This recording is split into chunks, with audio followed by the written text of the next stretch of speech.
going on with the panel, everybody? What's up, dog? How you doing, man? 1980, yeah.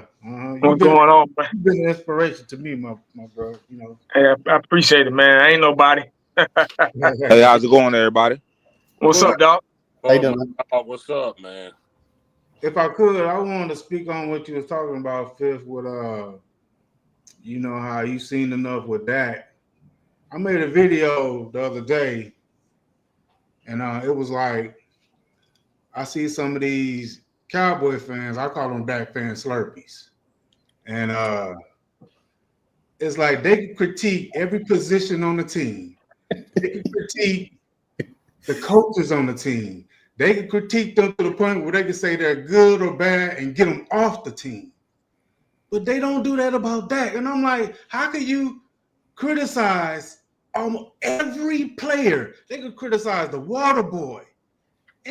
But they can say, get off the team or we don't need you. I see so many videos they make of that talking about this wide receiver, this running back, what they didn't do, what they can't do, why they shouldn't be rated this high or what have you. So I'm like, that's a little hypocritical to be like that and say, you know, I'm gonna say for myself what they say to me, you ain't a real Cowboy fan because you don't like that.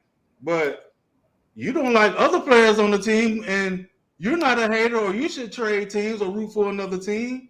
So I'm like, hold on, man, this stuff is it's kind of weird, man, for my team that I've been loving for 40 plus years, bro, to see this type of, you know, mindset of our fans.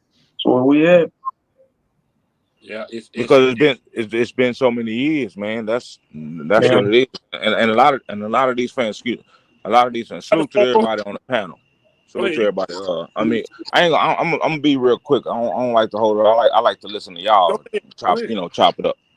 So I don't like. But what I want to say was I want to jump on and just say this, man.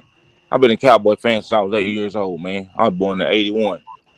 So my main thing is we've been through this before. So as a lot of these fans come through, there are a lot of young fans, people that haven't seen what we've seen, the people that's in our era. That's why I fuck with 1980 and all, you know what I mean? So at the end of the day is I'm okay with this new regime. You get what I'm saying? I'm okay with it because I've been here before. I'm okay with it. We need a whole new rebuild. And the thing about it is, and I just want to say this, I kept saying, I don't know who it was. I was following him, Maxwell Harrington. I said he was gonna be a number one pick, but nobody even talked about him. Nobody. I'm telling you, that's my partner, man. So at the end of the day, is he got drafted number one. The Cowboys are in a rebuild. We just got to be patient, man. And I like what Schottenheimer is doing because we don't know. It's basically like you don't know what you're getting. You don't. So just be patient. Because we didn't know what we was getting with Quincy Carter. We didn't know. But we was patient. Let's see what you got. Yeah. Same thing with everything. Man, we don't know what we're getting. But one thing I do like about Schottenheimer, he gonna stick to his guns. He's basically changing the whole. I honestly think that Jerry Jones and Jerry and Steven is actually giving him the keys to let him do what he do. Now, will it work? We don't know that. But guess what? As a Cowboy fan, if you're a true Cowboy fan, that's what anybody on this panel, anybody out in the world, if you're a true Cowboy fan, just sit back and be patient. And let's see what it do. Do I like Pickens? I'm still not sure about that, to be honest.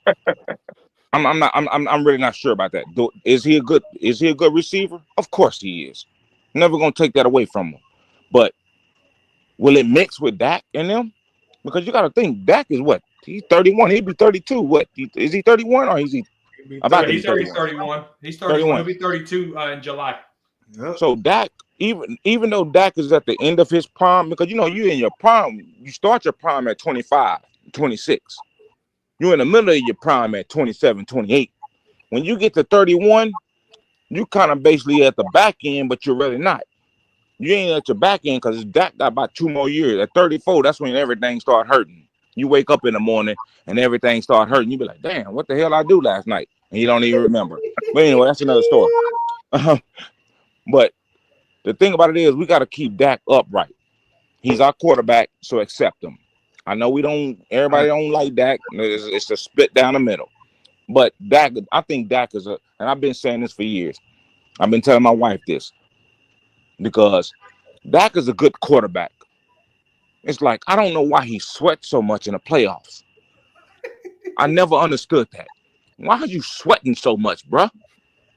Somebody never said understood that. Good. They said that was a good trait. If you see Dak sweating, he about to do something good. Yeah, right. No, he about to do something bad. I mean, Exactly. pick after pick. I'm telling you. But no, I just want to say that to y'all, man. Man, just enjoy this rebuild, man. It's a rebuild, man. Just enjoy it. Enjoy it. That's all I want to say. Just enjoy it. I mean, I know it's a lot of fickle fans out there that's not real Cowboy fans. I'm a Cowboy fan till I die. I ain't giving up on my Cowboys. I know we suck, but I'm okay with that because I've been here before. I've been here before. I'm okay with that. So it don't bother me. So anyway, salute to you, Fifth, 1980. Everybody on the panel, man. Salute to y'all, man. I just want to jump on and just get my little 2 cents in. May not mean much, but guess what? Hey, I'm just letting y'all know. Just be patient, man. We've been here before. It's a rebuild. Yeah. I appreciate you. All right, salute to y'all, man. Y'all be easy, man. Yes, sir. Take care, man. I'm kind of confused at the be patient. It's a rebuild. We've been here before. None of the befores got us anywhere. Cowboys Corner, I know you was a little giddy getting up out your seat when he was talking. Especially when he so I just want a question before so you're on the Prescott train now? No. I didn't get up when he was talking about Prescott. You got up and moved around when he said a lot of stuff. So I'm asking, are you on the Prescott train though? No, I know who Prescott is. My stance has not changed. I know Prescott can win regular season games. I called Dak Prescott the regular season MVP. All right? It's January that makes me hesitant.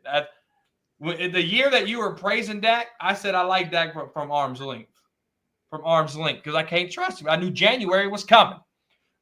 My stance now is, how can we help Dak if we get to January football? How can we help Dak to not let him throw 60 times in a playoff game? You see what I'm saying? That's where I'm at with it now. Okay, so that means you flipped from as long as we got Dak, we're losing. You're off that now. Right? I guess so. I can change my mind. I'm entitled to that. Yeah. I'm just asking. Yeah. So, okay, cool. So you're okay with kicking the can on Dak to sign George Pickens? To Dak to sign George Pickens? You're okay with kicking the can in order to free up money to sign George Pickens with Dak? But can George Pickens play a year before we talk about signing him? No. Don't do that. Don't do that. Don't do what?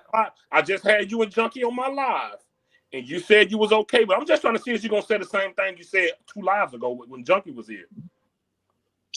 2 lives ago, I was on OG's chat. When I had Junkie, you know what? Don't worry, I'll play it. Play it. Here we go. I don't know how we went from liking Dak to now extending Pickens, but I guess a conversation takes you anywhere. Live. You and Junkie was on my live 10 ways that we could sign Pickens. There is. Remember this. 100%. 100%. You don't think if Jerry wants to sign Pickens, he's going to sign him? It's not what Jerry want to do. It was you saying you were okay with it. What that was extending Pickens? If he plays well? Yeah, absolutely. You said you would be okay with kicking the can with Dak. You mean restructuring? That's kicking the can. restructuring his contract. That's kicking the Is that what can. you're saying? Hyperbole. Come on. Well, shit, the goddamn contract's already extended. What are you going to hurt now? Okay, so that brings me to my point is about you being a pancake. You flip. So how in what is you say you don't want? You said you don't want to fool with that contract. You want to pay him all this money so we can get him out of here. That now was with Pickens, before. No, wait a time out, minute. time out. Wait a minute. Now with Pickens, you said you're okay with it. So I'm confused as to how you flip-flop so much. Well, hold on. Time out. No. Can we? You got to bring up timeline here. I didn't want them restructuring Dak Prescott's contract before free agency. And what did they do? What did the Cowboys do? What I say and what the Cowboys do doesn't mean jack shit as much as you want it to, Fifth. What I say and what the Cowboys do, it doesn't mean nothing. It doesn't mean nothing. I didn't want the Cowboys to restructure Dak Prescott's contract to go sign free agents. That was me. Okay? They did it. And they signed a lot of free agents. That contract is now crippling the Cowboys. So what the hell is another restructure going to do? They already did it once, Fifth. They already did it once. I did not want it this offseason, and they did it anyway. So now it's done. What is restructuring another contract going to do? Nothing. They already financially crippled themselves with that first restructure, period. As much as you don't like that, that's the facts. We all didn't like. None of us liked it, including you. Right. No. And the damage is done. You literally said you didn't want them to restructure his contract so we can pay him, get him out of here. That first restructure that they just did was the house fire. The second restructure is them tearing down the house. I mean, that's just what it is. You burn the house, now you got to demolish it. The second contract is now they got to demolish it because they already burnt the house down, restructuring it the first time, and you know that, Fifth. No, I'm talking about his new contract. They can only restructure his current contract, and that's what they did. You stop this flip flopping, man. You got to stop. Like, see, that's the difference between wanting to win and get on here and just saying anything that comes out of your mouth. Like you just went from caring about what really is going on to just saying anything with hopium that is going to happen. When are you going to get back to being realistic on here? You talk about building culture with a guy that never called a game in his life. Right. Because he fed these guys, because he fed a bunch of grown men that are already rich. How does that build culture? What are you talking about? Now you're trying to say the restructuring before they sign free agents. Now you're trying to switch that. When all we talked about was no, don't restructure, don't kick the can, give Dak all his money so we can get him out of here.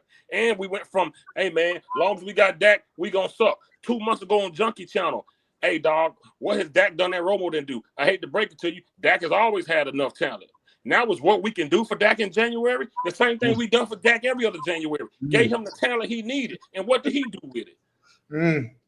What did he do? Every other time we gave him the talent he needed, what did he do in January? Tell me. So now you're saying this stuff that we got at these other guys about. Now you over there talking like them. Off of hopium. What? So you telling me he ain't had the talent before? Okay.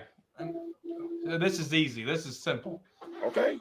When he had the talent before, he won enough games to get into the playoffs. Did he not?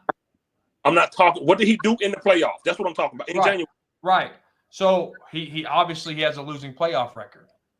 But your chances, if you don't make the playoffs, are 0. If you do make the playoffs, how can you help Dak? In a sense of where you take the ball out of his hands. So I don't understand what you're trying. I don't understand your point here. Don't we want to get to the playoffs? I understand it just fine. Do you want to get to the playoffs? When he made the playoffs, what did he do? I won a Super Bowl. He didn't win a Super Bowl. No, I got you. That's culture change. This is what I'm don't saying. have me. You don't have me. I ain't finished. I was about to say I got you on my channel saying exactly what I'm saying right now. I got you on my channel going at Junkie, your new bestie, about what Dak didn't do in the playoffs. Now you're saying what you want to do. What can we help when he get? We've helped them. The defense helped them. The offense helped them. You gave him the name Mile High Shoelace. You gave him that name. You said how he stunking up when our defense stepped up. You said that. Now you acting like that didn't happen. Now you act like he can do something different at 32. Now you saying, how can you help? How can you help him in the playoffs? You ain't finna get no new players when the playoff come. If I'm not mistaken, when CeeDee Lamb broke records, we went to the playoffs. When CeeDee Lamb, when best wide receiver in the league, what did he do with the best wide receiver in the league? Tell me, what did he do? How can you help him? That's how you help him. Get a receiver that almost cracked 2,000. What did he do with that guy? I can't believe I'm having this conversation with you. This is the conversation I know I'm having with other people. How can you help him the same way they've done in the past, giving up first round for him, drafting first rounds for him? How you say, how can we help him? What are you talking about? You're speaking from emotion. You're not speaking. You're speaking from emotion. So when you had conversation, you were speaking from emotion when you was talking like this? I speak how I speak every time. I'm me. All right. Okay. So everybody on this panel, do you agree or disagree that getting a running game and an offensive line will help Dak? Who agrees and who disagrees? Did he not have one already? I disagree.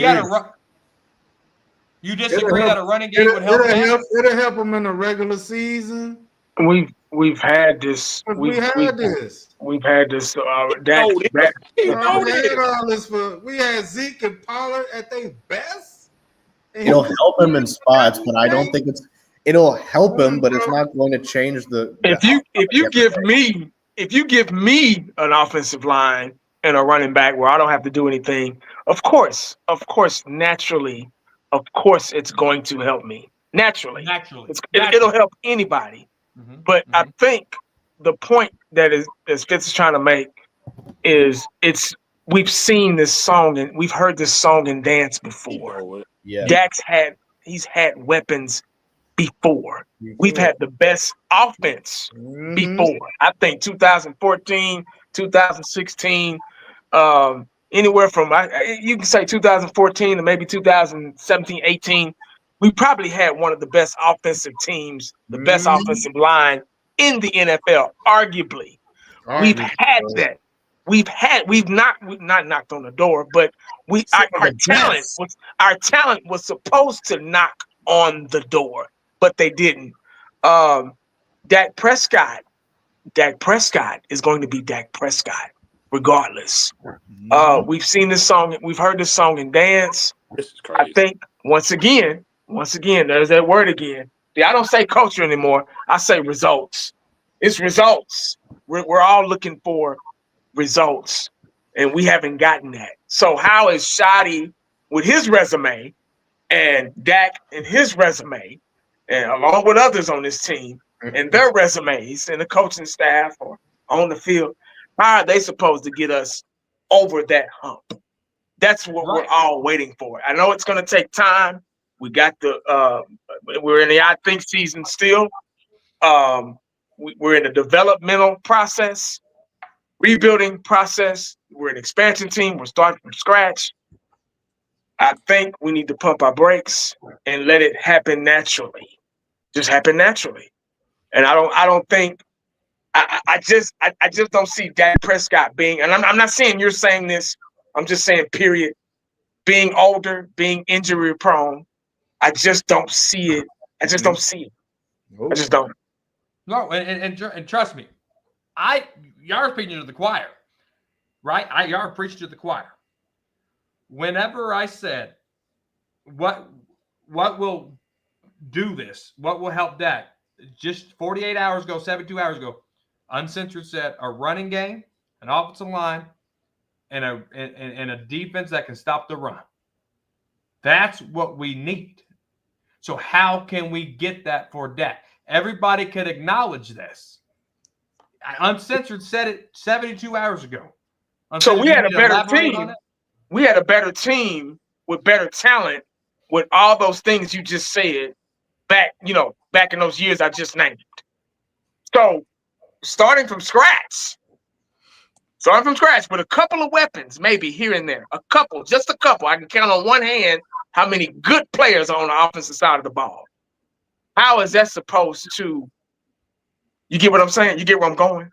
Oh, I do, and that's why my question is the way it is. Okay. How, if we get to January, how can we help Dak in a sense where we take the ball out of his hands and we get to push forward and finally see an NFC championship game? How does that happen? That's not going to work. That's not going to work. I'm sorry, because it's coming back to the quarterback in those times in the playoff. Those are the most critical times, and that's for the most important player at the position, the most critical position on the team. Yeah. He has to pull it through. And time again, he's the one that's been hurting us from winning. Oh, I know. In those critical moments. So it's just a replay. This is a replay with Mike McCarthy being new and this Texas Coast offense and all. It's just a recycle. Then I'm gonna say this: when Cooks, I seen an interview with Cooks before he left the team or what have you. He was saying that the Cowboys didn't even use him right. So I'm saying, and then he also said that he believed in Shotty because he was going to bring some of Mike McCarthy stuff with him and mix some of his stuff on it. So, but why would shouldn't we be done with Mike McCarthy with everything he brought to the table? So to me, that's just recycling that old offense with Mike McCarthy, Jason Garrett, all that same shit, just for it to be easy for that. So with the Schottenheimer thing, I'm kind of iffy on this guy, because if he's going to mix what Mike McCarthy did and try to just do you. Do Schottenheimer. Don't mix nothing. This should be totally brand new. And this quarterback should have the intelligence to be able to adapt to what Schottenheimer is trying to change. That's changing culture. That's putting Dak and holding him accountable. If he play like shit, bench his ass. That's changing culture. You want to talk about results? You think that won't get that team, all those players on that team looking like, God damn, they benched Dak? Oh, shit. They're not going to bench that. That changes culture. Yeah. That's talking about being dominant at the head coach mentality. Like, if I see, you think Dak will be playing like this with Jimmy Johnson? He benched him or got him off the team. No, bro. On the team. No. It don't matter what we give this guy. It just doesn't matter because it's him. It got to do with his mentality when the pressure is on. He said pressure is privilege. How has he performed under pressure since he said that? He's failed every time under pressure. And he the one said it. We fucking suck. How is you as a leader, you sitting on the bench talking about we fucking suck, but now you want to come back and say everything good? We got Shotty. We about to do this. We got Pickens. No, man. Yeah, no. I don't believe in this guy. I don't give a fuck what we give him, bro. That's just my stance. Eshan, you been quiet. What's up, brother? No, I'm cool, man. I'm just listening. Nothing. I'm straight. What's your take on the whole Dak thing and him needing help in the playoffs? Look, I get what Corner is saying in a respect that there's only, he's talking about it. I think at least if I'm wrong, I'm wrong. But what I got from it was that he was saying there's only so much there's only one style of offense that you can really run for Dak to help him. So I don't disagree that the running game is obviously going to help Dak. I mean, but we've been saying that since his rookie season. But I just think there's nothing you can really do with Dak at this point. He is what he is. And I'm just past trying to help this guy. I just want to see him perform on the field. He's a 10-year veteran being paid 60 M's a year, and they're trying to do everything in their power to make his life easy. Yeah, that's true. That's crazy. And that blows my fucking mind, man. That's crazy. It's just, I get the idea of wanting to, you don't hear coaches saying a developmental phase for a 10-year quarterback. You just don't. I've never heard any coach say that about a 10-year veteran this late into his career. I just haven't. Oh. And so, regardless of whether you're talking about pre-snap reads or development in any other thing, at the end of the day, he should know how to play the quarterback position right now. Yeah, 10 years to do it. 10 years you've had the chance to do it. So I'm just look. I mean, I get the concept of okay, hey, you want a running game to help Dak out, sure, and I agree with that in concept, but he is just.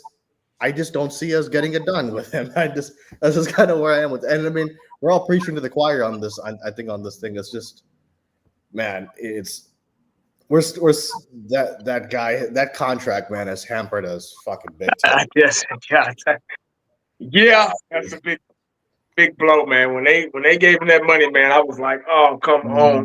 Yeah, bro. It's just You've been quiet. I mean, just real quick. I mean, we could say what we want about the running game, this thing, that thing, whatever. I just think, I mean, as long as we have number 4, we're fucked. And I just don't think that the culture is going to change anytime soon. I don't have any beef with what Schottenheimer is doing in terms of ingratiating yourself with your players. I don't have a problem with that. That's great. I just don't see that changing the culture because he can only my entire point with Schottenheimer is that he can only do so much underneath Jerry Jones' regime. If I just don't see his tenure, however long it may be, being any different than McCarthy, than Garrett, than Wade Phillips. I just don't see it being any different. Prove me wrong. I would, to quote my man 1980, prove me wrong. I will love it. And I'll be if we go 12-5, if we make a championship this year, I will be just as happy as everybody on here. I have no dog and bone in the fight. I would love for us to win, but based off of everything that's happened, I don't buy a culture change.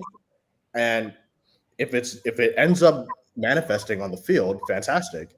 But as of right now, I just don't see there being a culture change or anything leading to a culture change, I should rather say. So, but yeah, man, that's just kind of where my thoughts are on the whole thing. That's it, man. That's it, really. Okay, understand. So, what's up, man? I'm just taking it all in. What's your thoughts on, just Schottenheimer building the culture and giving Dak what he need in January for playoff run? What type of culture do we want in Dallas? Is it going to be the fun time Cowboys where all the players are happy and there's no pressure and doesn't matter if you win or lose, you go home and enjoy your turkey, or if you lose the playoff game, it's not the worst thing in the world. You have a pretty good life. That's what Romo said. Dak Prescott has come out after a loss and no big deal. Jerry Jones said, "Hey, look, you lost the game. Go home and enjoy your family and your turkey." Yep. Marcus Lawrence, go home, enjoy your turkey. Don't worry about it. We'll play another game soon. That's what he said. That's the culture. They don't care about winning. They don't. No. And when you have multiple teams, that happened under different coaches. That happened under but what was the one that remained the same? The owner. That's the culture in Dallas. Soap opera, 365 days a year. That's from the owner. It's bigger than winning football games. It's from the owner. That's the culture in Dallas. Who's depending on what did Jerry Jones say when the players complained about the tours at the Stars? He said, "I don't care what they say. The tours ain't stopping." That's the culture. It's a show. It's a production. Entertainment first, football second. It's not going to change. It doesn't matter who the head coach is. He drove Bill Belichick out of here. Bill Parcells out of here. Because he wanted the player, and he didn't want him. Until Jerry Jones changes, the culture is the same. Right. And as far as Dak Prescott goes, 2021, 12-5, Dak needs more help. 2022, 12-5, Dak needs more help. 2023, 12-5, Dak needs more help. At what point in time can you look at Dak and say, maybe the players need more help at quarterback. Yeah. Yep. Facts. Yeah. They gotta shift. They gotta shift this team away from. And Too there's a late for that. misconception. There's a misconception that the Cowboys were built around the quarterback in the '90s. It wasn't. It was built around Emmett and the defense. And Troy was the quarterback and the leader that they needed. But that team did not flow through Troy's arms. It flowed through Emmett's legs. And for some reason, with Romo and Dak, they built this team around the quarterback. And if your quarterback have a bad day, because he is the foundation of the entire game plan, when he is off, everything is off. When Romo came out there in that Green Bay game and started throwing picks and he was off on those passes, it affected every position on the field because the team is built around him first. I've never heard Rodgers friendly or Peyton friendly or Mahomes friendly or Brady friendly offenses. Only Romo friendly and Dak friendly. Yep. You got to get away from the quarterback being the center of the universe for Dallas, and then you'll be able to build this team to have one player have a bad day and you can still compete. Until they change that, it doesn't matter whether they play hopscotch, jump rope, high five, jacks, connect four, or whatever you want to, whatever game you want to play. They used to play foosball in the locker room all last year. Remember Michael Parsons putting out the videos? But that don't equate to winning football games. You only hear this stuff about teams that's losing. Winning organizations, you don't hear about this stuff. Bill Belichick didn't care about no damn golf or nothing like that. Yo, come in here the Patriot way. Keep your head low when you're not in the facility. When you step in the facility, do your job. Go home. I don't want to hear about you in the news because I'll bitch your ass. You got a problem with the way we doing it? We ship you out. Bill Belichick got rid of top level talent for nothing, so that they can win Super Bowls. Because you can't let a bad apple sit in the basket and corrupt and rot the rest of the group.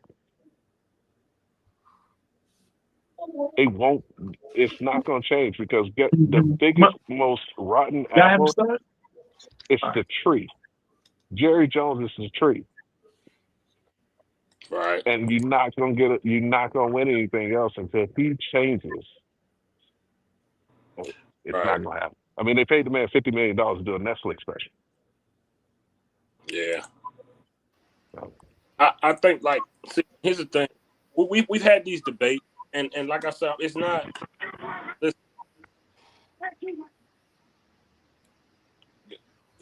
Corner just okay. So last time Corner was on my show, he said, if I think that way, I don't want to win in January. Tonight, he said I'm acting off emotions. So, and these are the things other people say, right? When as a true Cowboy fan, when you look at your quarterback's tenure, right?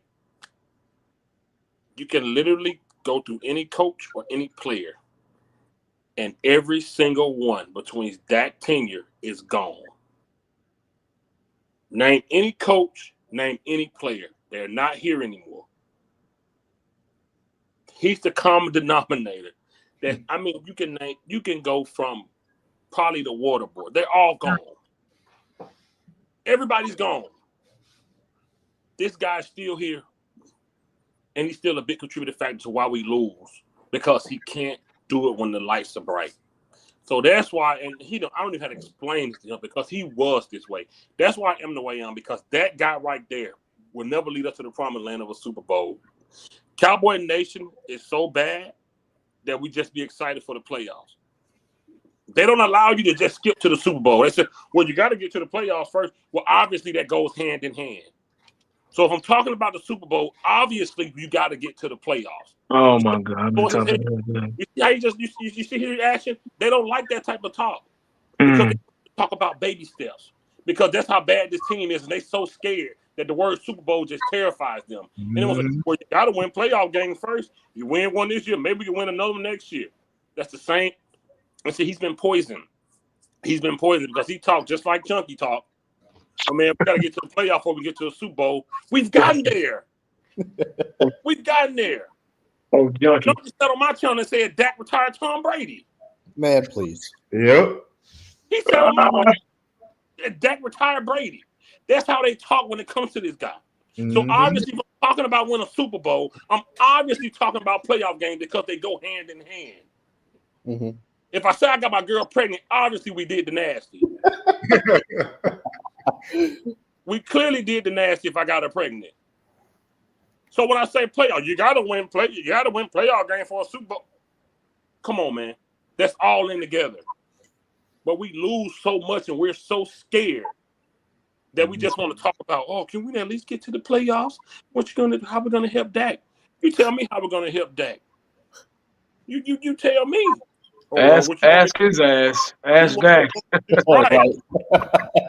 Ask Dak. Meanwhile, my dog, he been following me for a long time, bro. But for you to say, man, I'm happy what Schottenheimer's doing, man. What is he doing? He's feeding and playing golf. What is he doing? We don't know yet.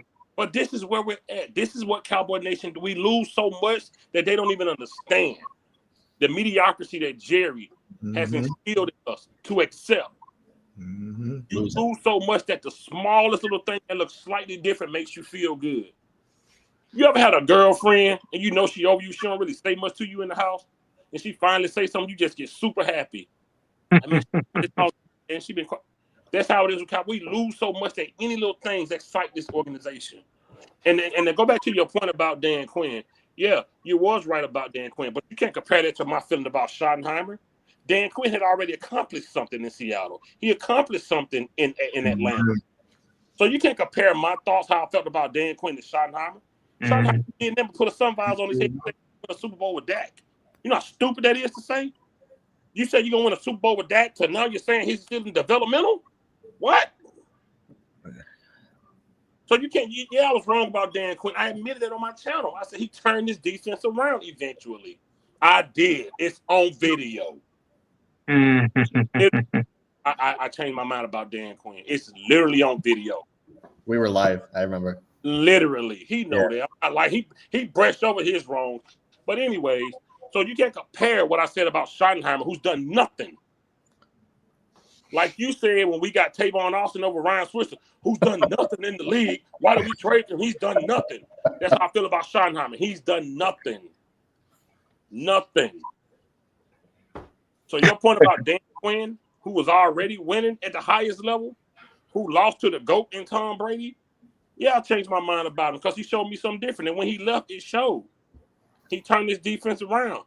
But your new guy who you just said you was excited about, and you said on G-Ham to show you excited about this linebacker core, Eberflus, who was #1 in touchdowns allowed last year, for real, you just utter stuff. How you excited about a defensive coach who was a #1 in touchdowns allowed? What's exciting about that? 27 ranked. Please tell me what's exciting about that. You just get excited when we get new people. You one of those people. You get excited just because it's a new name.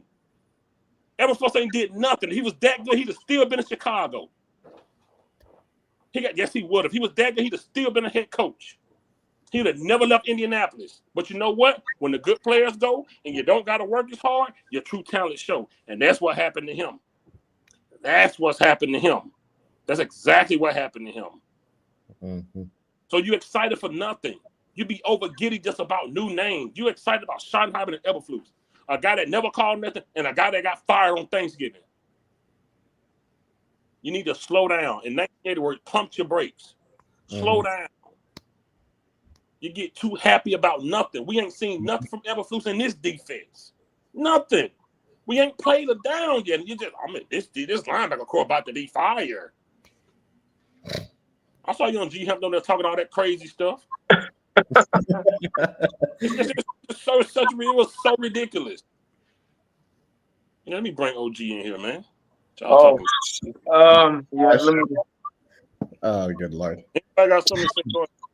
Yeah, you slanted. I'm pulling all the arrows out of my back. You're not gonna let me speak after all them arrows you shot in my back. Somebody speak. Cowboys Corner's about to speak. Look.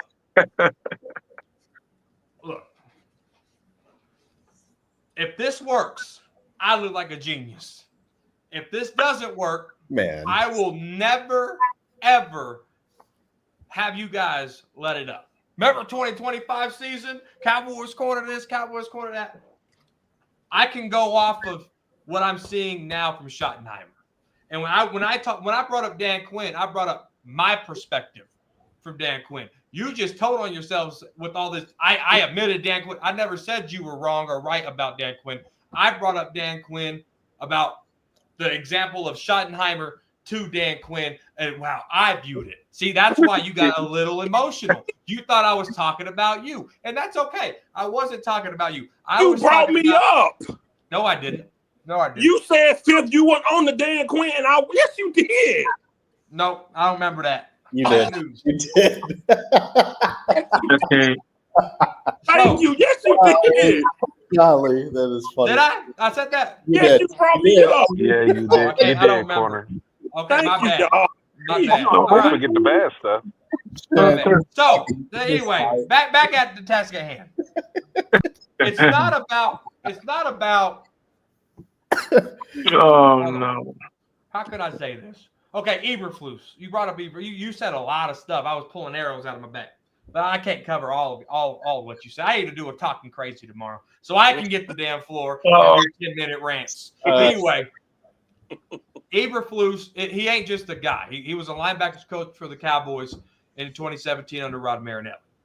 Sure, we can look at the error on the painting that's this big, but there's a whole painting here with Matt Eberflus. Okay. Yeah.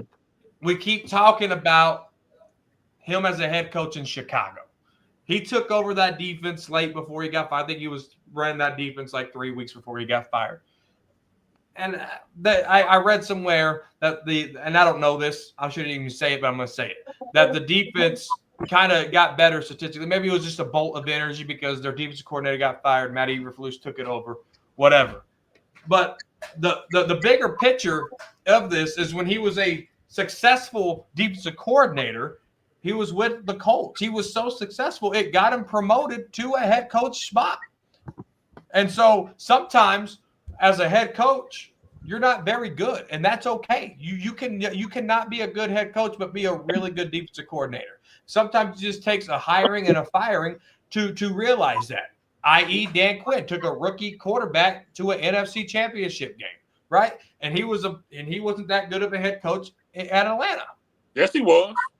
And do you think going to the Super Bowl with 28-3 league? One game, he was a good head coach in Atlanta. Yes, he was. He's pretty good.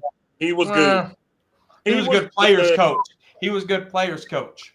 He did something we didn't do. Back with Eberflus. Right.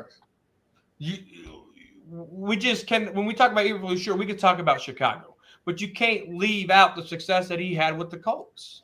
You can't do that. You can't do that. And when you look at this roster and you look at Eberflus, I think projection is okay. You can project. You know, I think as you say, I think season 1980. I think when you look at the projection of this team, what Matt Eberflus does, and with these pieces that are on this defense, I think Matt Eberflus can have a really good defense. Mm-hmm. That's okay. That's what I think. You think what you want to think. I think what I'm going to think. When February 2026 gets here, one of us is going to have a big bird in front of us called crow ass, and we're going to be eating some crow ass. It's normally you. And that's fine. It's normally you. And that's okay. By the way, in Indy, let's not forget the players that was over there playing. Oh, but see, you said the same thing about Dan Quinn. You're going to go down that rabbit hole again. And I admitted that I was wrong about Dan Quinn on my channel. So don't you want to pump your brakes before you make that narrative No, because again? he was under Marinelli, and went under Marinelli, we were ranked 16th. So why did you use it as a point? We were ranked 16th. There's no flex being under Marinelli. We sucked. So go ahead and just make the narrative again. And then in 2026, you'll say, oh, I was wrong about Eberflus. It's okay. Go ahead, make that narrative. Go ahead. I only go off what has already happened. That's all I do. If you went off what happened, you wouldn't be saying this. You would say, off his record, off his past, and which in thanks to Nate Dogg and Indy, his best ranking was 8. Top 10. Yo, you would top 10 ain't good all of a sudden. You have this hopium run. We was top 6 with Dak and didn't win nothing. Dak couldn't But let you tell him what we're gonna do for Dak. Hey. No, it ain't what we could do for Dak. It's how can we get Dak to succeed in January. What does that mean? Tell me what that means. What does that mean? We know what's Dak playoff record. No, tell me what that means. No, I'm building it up. We know what it is. Dak Prescott's 2-5, right? Everybody agrees 2-5. So obviously, something that we're doing is not translating to wins in the playoffs. It's him, quarterback. Right, it's him. Right. So how can we make him less of an impact and put something around him because he's here whether you like it or not? Take him off the team. That's the only way he's gonna be Cowboys junkie. That's not realistic. That's not realistic. Cowboys not realistic. You can't take say what can we put around him? Do you not remember 3 months ago on Junkie Channel when that other guy said that to you and you said Dak has had everything he needed and didn't succeed? Do you not remember saying that? Now you're saying what can we put around him? Right. No. Look, listen. I get what he said. Quit overreacting. I'm not overreacting. What pieces can we put on this offense? Or do we have the pieces on this offense now?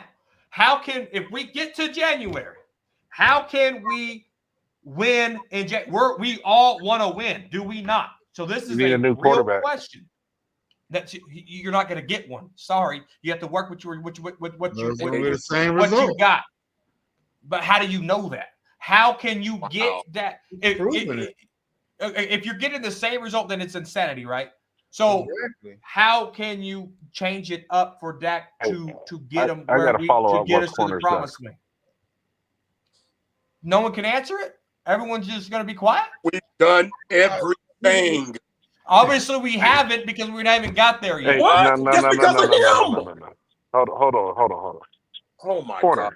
Corner. If you are the quarterback of the Cowboys right now, if Corner is the quarterback of the Cowboys right now, does Corner have the capability of taking the Cowboys to a Super Bowl? No. Therefore, he has a ceiling of how far he can go. Dak Prescott has hit his ceiling. I can get us to the promised land, baby. I can get us. So what we have to do is everybody has looked at this and said Dak Prescott is capable of winning the Super Bowl. His ceiling is not Super Bowl quarterback. We've seen it for 10 years. That at some point in time, you got to say you squeezed every drop of juice out the lemon. There's nothing more you can get out of Dak Prescott.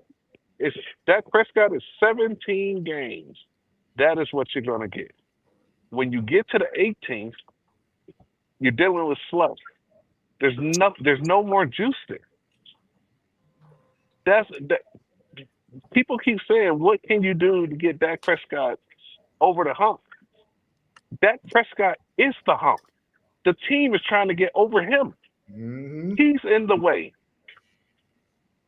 That might be true. I mean, don't get me wrong. But look, I'm looking at it from the other lens, though. Right. It's okay to go in la-la land with this because it's the offseason. How can we do it? You need a new quarterback. But you're not going to get one, so how can you do it? I put in the chat earlier, Tom Brady can unretire, and he can go on any of the 32 teams in the league, and they're going to get into the playoffs because he is the help. That's the difference. He's the get over. Tom Brady will come in and be the help because his ceiling is higher. Dak Prescott has a limit.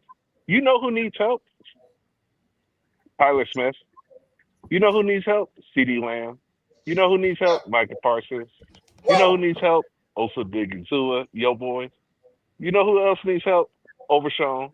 They all need help at the quarterback position. Uncensored, did you just flip-flop? That's how you fix this team. Because 3 days ago you said a using running game. somebody's words, I think I forget his name, but as long as we got Dak Prescott, that's as long as we're gonna suck. I forget who said it. I got a little bit of amnesia. 100%. Did you just flip flop? Because 72 hours ago you said a running game, an offensive line, and a defense that can stop the run could help Dak. Now you're changing it up. Did you flip flop? Because my goal is to get the ball out of Dak Prescott's hands. Thank you. Yay! So get me a quarterback.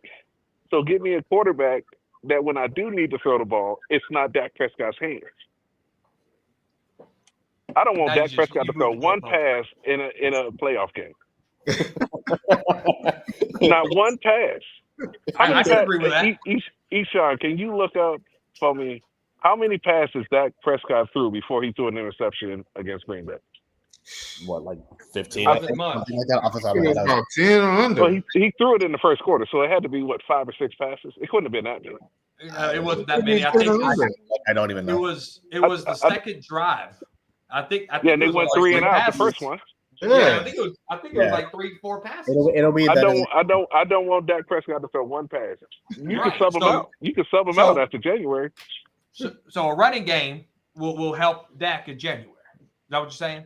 But he still has to pass the ball at least sometime, and he's going to cost your team.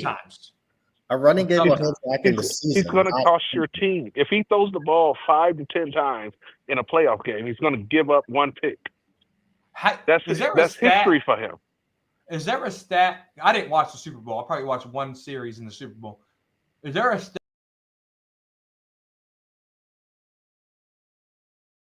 How many play action passes Jalen Hurts did? Is there something that you need OG? He specializes in play action Mississippi. Somebody in the comments section, let me know how many plays were play action plays in that Super Bowl for Jalen Hurts. I'm sure. Why does that? Where you going? No, they took the run away, so I don't know if play action was too effective since they took the run away. I know you ain't trying to make a point for Dak Prescott legs. No, not at all. Dak Prescott's one of the highest rated play action passes. You better not. So where I'm going with this emotional fifth is whenever I got him on my channel screaming how bad Dak is, but now I'm emotional because I'm doing it. So I'm gonna make a compilation of this dude tomorrow. I swear to God. I gotta get all the error, and I'll make one too. Don't worry. Please. I got well, the point I'm making with this is okay. If Dak has to throw the ball, will play action setup, right? Faking the run, passing the ball, will that help him? And the reason why I brought Jalen Hurts up with Saquon in that Super Bowl is because how many times did Jalen Hurts do that? If he didn't do it a lot and Jalen Hurts made the plays out of shotgun or something, cool. But I really want to know that. Well, I think it helps if you got the best running back in football too, and they're afraid of. We don't have the best running back in football, nearly the best quarterback in football. So things work with the talent you have. You know the what? sad part is we had a chance to get him, but Jerry didn't even pick up the phone and call him. That's a comment for you, Eshan. Yeah, you know what? I'm at the point with these fucking motherfuckers that whenever people say shit like this, I'm just constant. You know what? You're right. I do hate Dak. He can kiss my ass for all I give a fuck. 2 and 5. I'm past debating this shit, man. We're all Cowboy fans on here, are we not? Man, please. You can't. And look, you can't hate somebody you don't know. Exactly. And what's not the truth? What is not? We don't know Dak. I'm still not a Dacker, but I'm looking at it as the lenses. I know he's the regular season MVP. Dak can put up all the numbers in the world in the regular season, but January is his speed bump. How can we get past that speed bump? Believing that Dak. No, I know Dak. I know him. I know he's a magician. So here's my thing. What is this guy? Not cornered. 80. Back in the day, years ago, probably for a lot of these people following me. We couldn't get 80 didn't like going live. Yeah. That's true. He did. He didn't like it. 80 was probably few of the Dak supporters on YouTube. This guy's driving me nuts. What I like about 80 was he said you got to give a quarterback like that typically 3 years. You know what 80 did after them 3 years? He said, "I'm done." Hey. That's somebody that's gonna keep it real. After 3 years, he said, "Oh, that's it." When 80 hopped off the train, he had saw enough. You know. Yeah. 80 and Corner used to go edit about that. I remember. But see, Corner want to be media now, so I don't know what he got going on. What? Is that any of that says media? None of that says media. The man does like 5 shows a week. Yeah. Busy man. Busy schedule. It's like Stephen A. Smith, NBA Tonight, Sports Center, First Take. See, me and 80 was our Dak thing has been the same. Now he's on a tour promoting how he's excited about Shotty because he fed these grown men. Has nothing to do with football. It has something to do with it. It has nothing to do with football. It doesn't. The players are responding well to it, are they not? There's like 2 interviews of people saying they like Shotty. They said they. They said they like about Gary. OTAs? You talking about They said OTAs? they like Gary. They said they like McCarthy. What they supposed to get up there and say they hate him? Dude. They will never say that while they you are should know actively this. employed. You're an entrepreneur, uncensored. Yes. You should know. Fifth quarter, you were an entrepreneur. I'm trying to get back to it too. Yeah. 1980 entrepreneur. Mm-hmm. Eshawn, around a lot of people in movie production.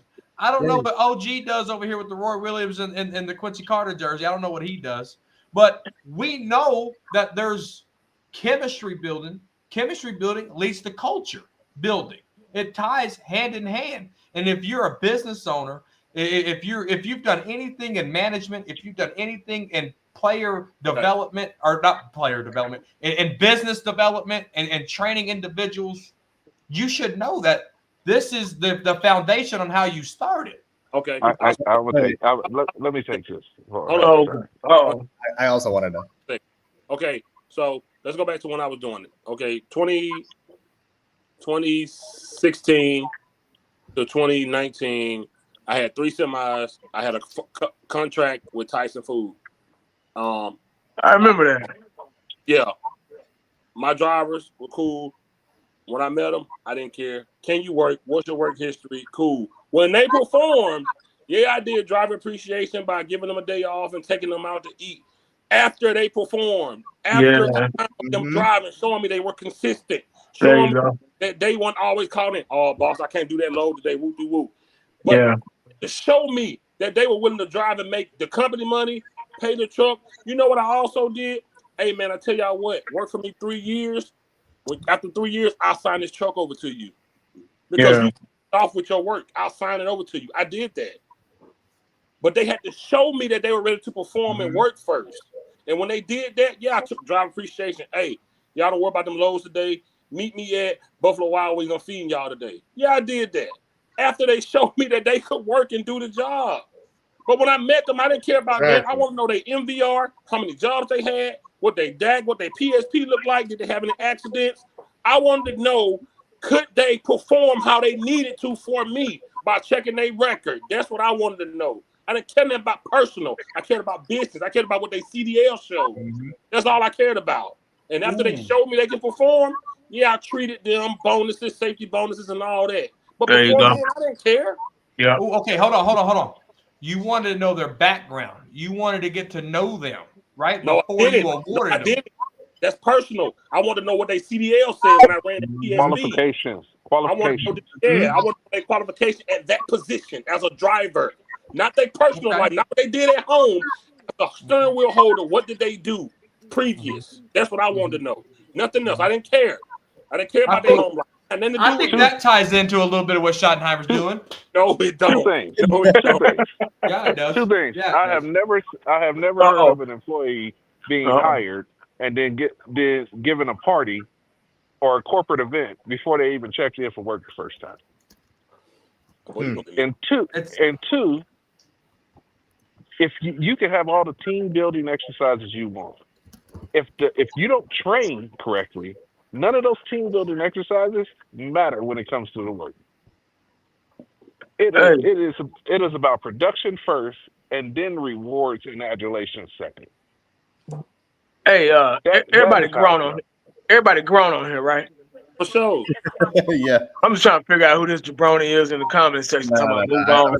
I'm ignoring them. I'm probably old enough to be his daddy. Hey, the bad part is you can switch a channel at any point in time. Like Yeah, Like, man. You have to watch Right. us. You have to watch us. Right. My bad, uncensored. I didn't mean to cut. I just caught no, that comment. I was done. And Hey, can I say something about? Oh, go ahead. You go. yeah. No, we're good. So corner, yeah. Look, again. So let me use it in context for what I do, just because it's the one thing I'm familiar with, and I'm a producer, right? I make movies, but here's the thing. Yeah, I absolutely when I'm hiring someone to be on a part of my movie, I absolutely go and meet them. I absolutely, whether it's to a coffee or whatever the case may be, I absolutely meet them. So I'm not saying that that's necessarily wrong on Schottenheimer's part. What I'm saying, but here's the difference: I'm the boss on my movie, meaning I am the top. Mm-hmm. Everything comes from me. So the culture starts with me. If I like, say for example, if I hire a director for the sake of discussion, Mm-hmm. and I show up late to my set, I'm fucking around on my movie set. It doesn't matter what the director tries to do, what he tries to do on my movie. He can do nothing because I'm not doing my job first. I'm not instilling the proper culture on a set. Therefore, prices will go up. Therefore, other things will happen. So different kinds of things will happen. So I bring that up in a standpoint of saying, if we're applying that to the Cowboys, Schottenheimer is not the top guy of the ring of the ladder. To the players, yeah, but Jerry is the top ring of the Cowboys. He's the guy who dictates everything. It starts with him and it goes down. So no matter what Schottenheimer does or tries to do, take it to a dinner, play top golf, paintball, whatever the case may be, there's only so much he can do. Jesus Christ. Shut the And there's only so much he can do, and there's only so much that he's I don't know, I don't want to say permitted, that's not the right word, but you know what I mean. It's like with Jerry Jones, he runs the Cowboys a very specific kind of way. It's a show here, and we all know this. So that when we're talking culture, that's one thing I don't believe that Schottenheimer's creating a culture, because he can't create that culture. It's Jerry who has to create it, not him. Yeah. At least that's what I'm talking about. So go ahead, OG, in the corner there. I know you wanted to talk before Eshaun talked. Go ahead. Yeah, well, just kind of coming off of what Eshaun was saying about the culture with Schottenheimer. I know in the past our starters didn't play in preseason, and I'm looking at Schottenheimer like we haven't seen in game clock management, making adjustments. We haven't seen those things with Brian Schottenheimer. So should he be with these our new players and these veterans playing preseason games so he could collab and learn how to do in-game adjustments, shit like that? Because if we just starting off and they just coming in the first game of the season and they haven't even got together with this new offense, all these different coordinators on offense and coordinators on defense, how is that going to gel in the first 3-4 games of the season? So I'm looking at like, if he's this coach that's going to change the coach, you change the coach by getting these veterans and these guys playing the preseason games.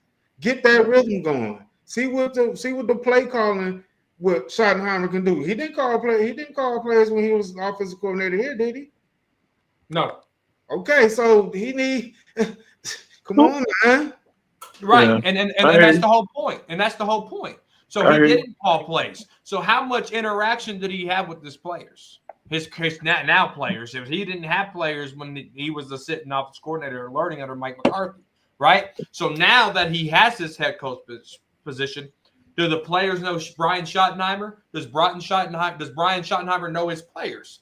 So whenever he's going on these dinners and doing these golf trips, I'm okay with it, because I'm sure they're not just lollygagging, playing tic-tac-toe, waiting for the waitress to get their drink order.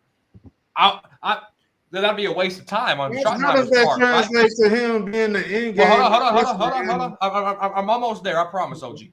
So at the end of the day, they're not sitting there playing tic-tac-toe, waiting for the waitress to order their drinks. I'm sure they're going, okay, This is what I expect. This is what do you expect from me? This is what I expect from you.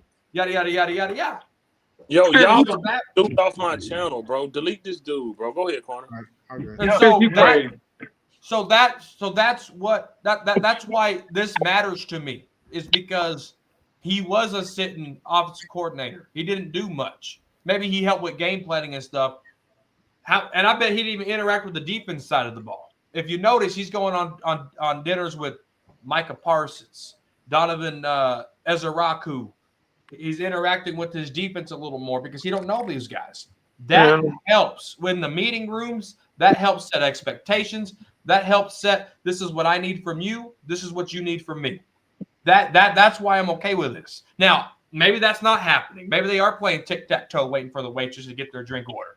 But I think it ain't just a dinner. It's what's happening at the dinner for me. And I'm just projecting. I don't know what's happening at the dinner, but I'm sure if he's wasting his time and money, it has to be something football related. It just has to be. And there's some personal things. How many kids you got? What's the kids' names? Et cetera, et cetera. I just don't think he's making the culture, man. That's just what. Yo, what's the purpose of my moderators? Y'all ain't gonna get these dudes out of here, man. They can't. I'll go That's get 'cause his I'm ass. on the panel. Otherwise, they'd be sniped. Yeah, fifth. They're not on our because like they can't see them. Because on your channel, even I can't see them. I think it's on. Are they on my He was channel? on mine. I think he's so. on mine. I got him out. If he was on mine, I got him out of there. Whoever is streaming. Yeah, I don't see the comments either. It's not on Fifth's channel. I know that much. I'll get him out of here, little punk. That's what I was laughing at. I was laughing at. Yeah, exactly. I was laughing at the same time. I could give less than. Hey, don't get that dude the satisfaction, man. Just ignore Yeah, it. exactly. That's why I don't even see him in the comment section. No, yeah, he said that I'm a scam artist because I'm in India. Wow. He said that? Yeah, man. Super racist. Wow. Racist motherfucker, man. Because yeah, I should be in IT, right? Yeah. Kiss my ass, fucking. That's crazy, man. Yeah, it's okay. I don't really care. It's just I laugh at I it. was like, yeah. Sorry, I got to see and hear that, Eshawn. Man, I've heard a lot worse, man. It's all good. Yeah. You should see some of the people I'm around sometimes. I'm like, it's all good. I don't care. Who's that, Chris? Yeah, it's me. Hey, what's going on, man? You all right? Yeah, I'm doing all right. How about you? Pretty good, man. Hanging in there. Yeah. Hey, Fifth. What's up, bro? Hey, you saw my comments in the chat saying I was a track athlete as well. Yeah, go ahead. Go ahead. Go ahead. Yeah, I actually want to add on that, like with culture. So a little bit about me. I ran college track for 4 years. I just finished out of eligibility. I ran all 4 years, and the one thing that our coach said to us, well, no selfishness, like accountability and staying on top of everything. And I thought that connects with the culture. Yeah. And every time, yeah, like I also play football as well, but not in college. But track, I was always 4 years. I was a sprinter as well. Nice. Yeah, 1-2 guy. Oh, sweet. Mm-hmm. Good. And what you said earlier, it kind of got me a little bit. It reminded me my track days, and I just retired from it too. That's the funny thing about it. Wow. And what'd you say? 1980? No, I was just like, wow. Cool, How was your coach on your track days? Yeah, so our culture is that well, first off, everybody has to be accountable of what we do. Well, like coming to practice on time every day, whether it's early morning, like Monday through Friday, we would always have a 1 p.m. workout, and on Mondays, Wednesdays, and Fridays, we would always go to weight room right after. Like as soon as we start with block start training and all that. Yeah. And then on Saturdays, we do training on 7 a.m., sometimes 6 a.m.s, early morning. And I'm talking about hard conditioning practices too. Nice. Yeah. Well, and I was also I never told you this, but I was also a 100, 200 guy. Sometimes 4x1, sometimes 4x4. Oh, damn. 100? What was your time in the 100? My fastest 100 time, 10.98, and my fastest 200, 22.36. Oh, okay. Yeah, and I ran for D2 as well, Division 2. Oh, you was a Lone big Star. time. Oh, damn, that's cool, man. Mm-hmm. That'll work. Yeah. Yeah, that's Yeah. cool. D2 to A.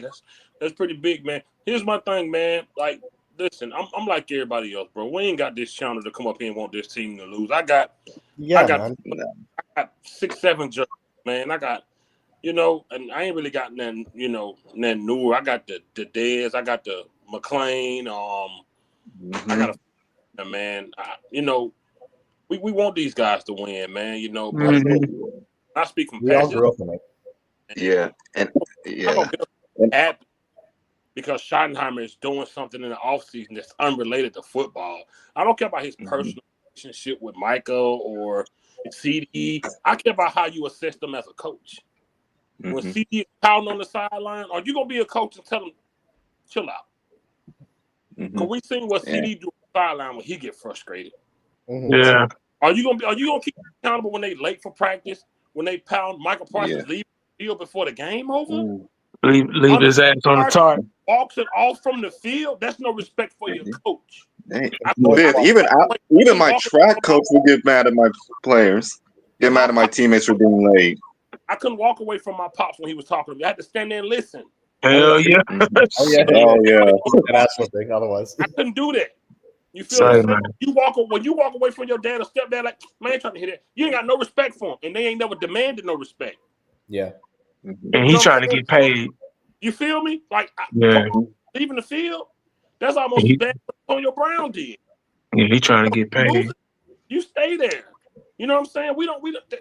So if Schottenheimer changes that and win games, man, look, hey, I'm all in, bro. I get up here and say, hey, salute to him.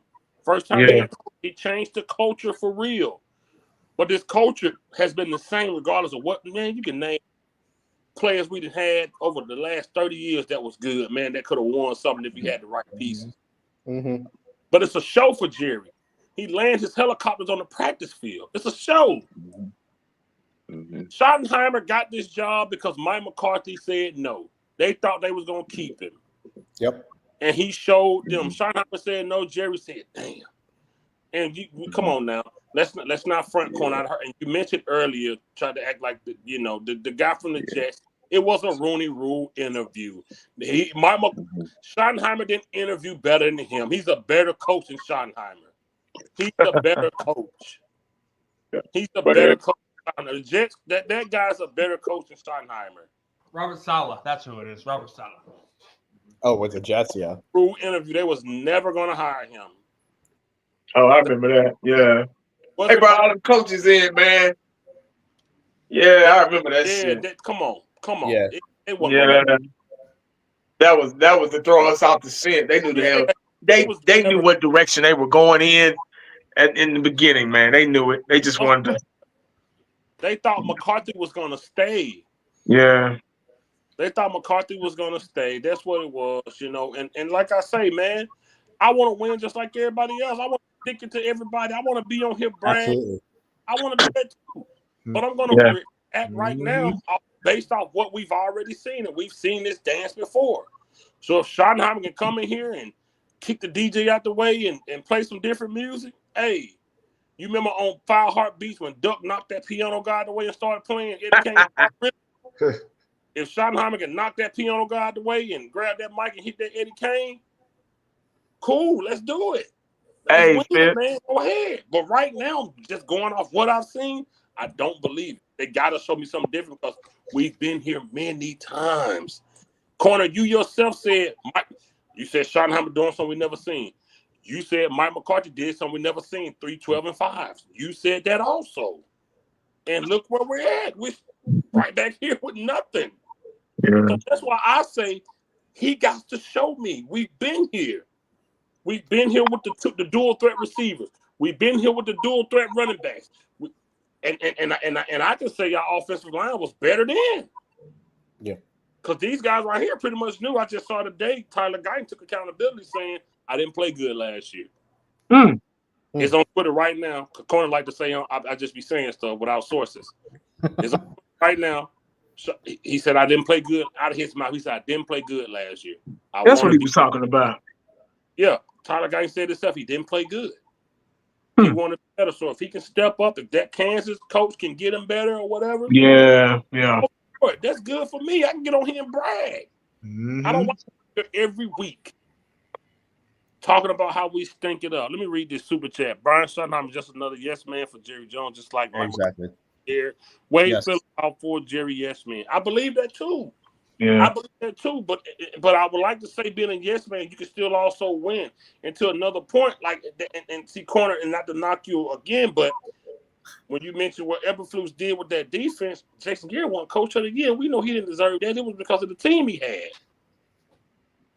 They gave Garrett Coach of the Year. He didn't do nothing else. That's because of what them young players and Dak and Zeke was doing. You know, 80 always said, win in spite of the coaches. Yep. Yeah. Win in spite of the coaches, man. And I'm just, be honest with you, bro. This team is so young, and I just don't see the experience to go up against these teams that are already built. My bad, Champ. I didn't see you. Go ahead, Corey. You got Champ. All right. Oh, Champ. So What's up? Jane Slater. What's up, champ? What's up, everybody? What's up, champ? Do you guys view Jane Slater as a credible source? Mm-hmm. Before I even waste my breath. Yeah. Do you guys view Jane Slater as a credible source? Be legit. Yeah. Okay. Jay Slater notes that his focus on players' relationships, team dinners, and getting to know his players, Jane Slater sees that as a different approach from previous coaches that have done it in Dallas. This is coming from Jane Slater, who we all just agreed that she's credible. So if Jay Slater has players in her back pocket that she can talk to. Jane Slater ain't going to put her reputation on the line just to be a yes reporter. Jane Slater, as of late, has put the fire to the Joneses with hard-hitting questions. And now she's coming with this Schottenheimer piece. Even Jane Slater, who we all just agree was credible, is buying in to the Schottenheimer culture and how he's building this up.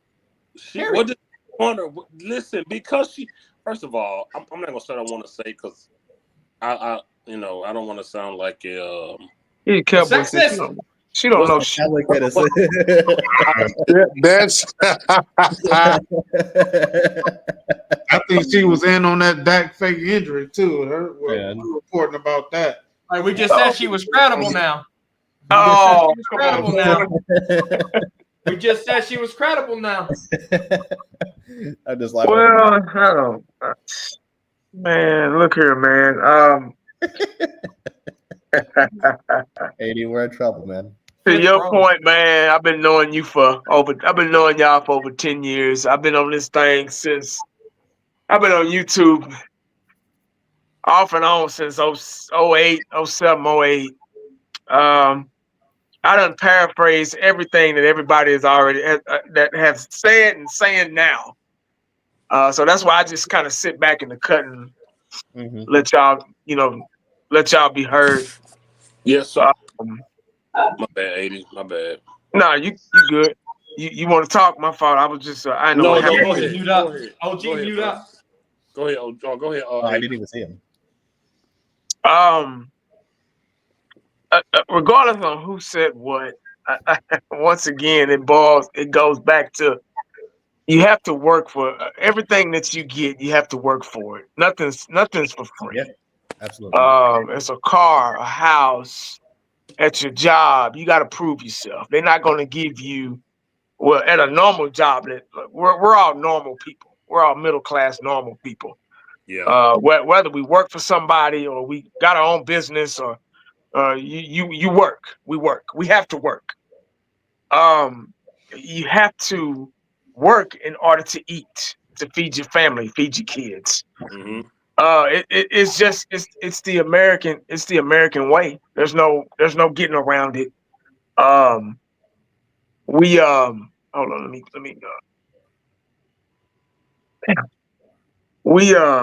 we've seen this train before. We've seen this train go by before. And once again, it goes back to results. We're gonna have to wait and see. I don't want to jump the gun and be like, "Oh shit," he's changing the culture. He's taking these guys out to eat and doing this and this and that. Respectively, every coach has a different approach. He's have a different approach. Whether we like it or not, they got a different approach.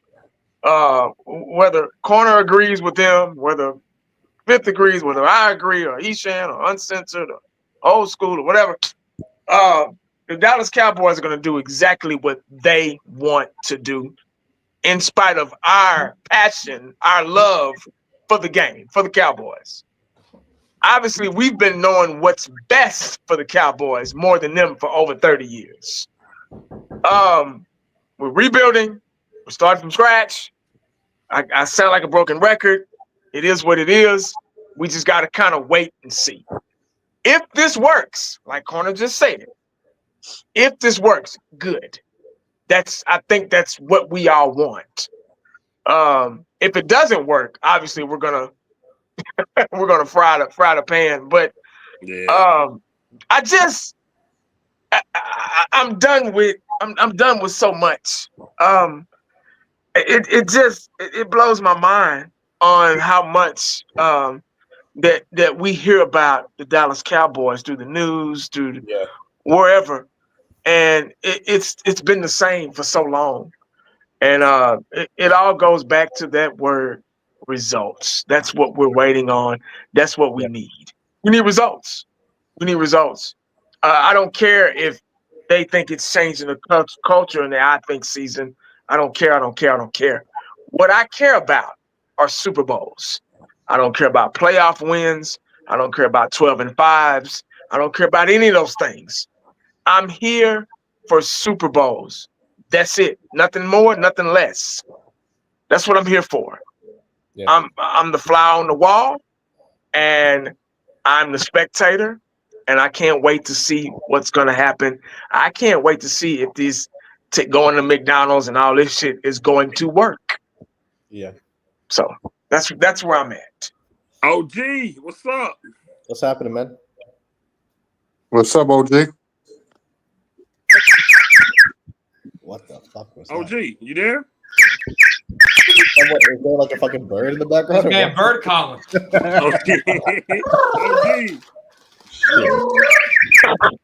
Yo, what the fuck is going on? Is he in? What's going on? What was OG, that? you there? What was that? Hey, what up, fella? What's going on? Oh, gee.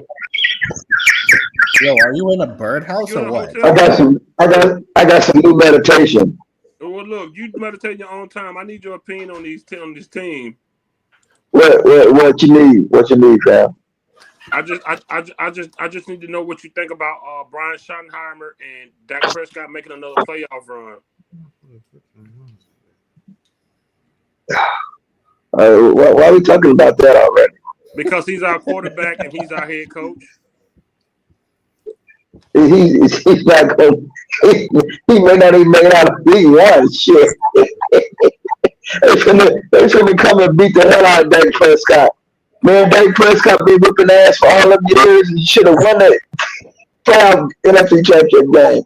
All them boys, man, them boys, man, he been kicking ass so long. They finna beat up on Dak. It's time for Dak to get his ass beat down. So he ain't gonna be on down too long, man. They finna knock him down. So I mean that playoff run ain't right.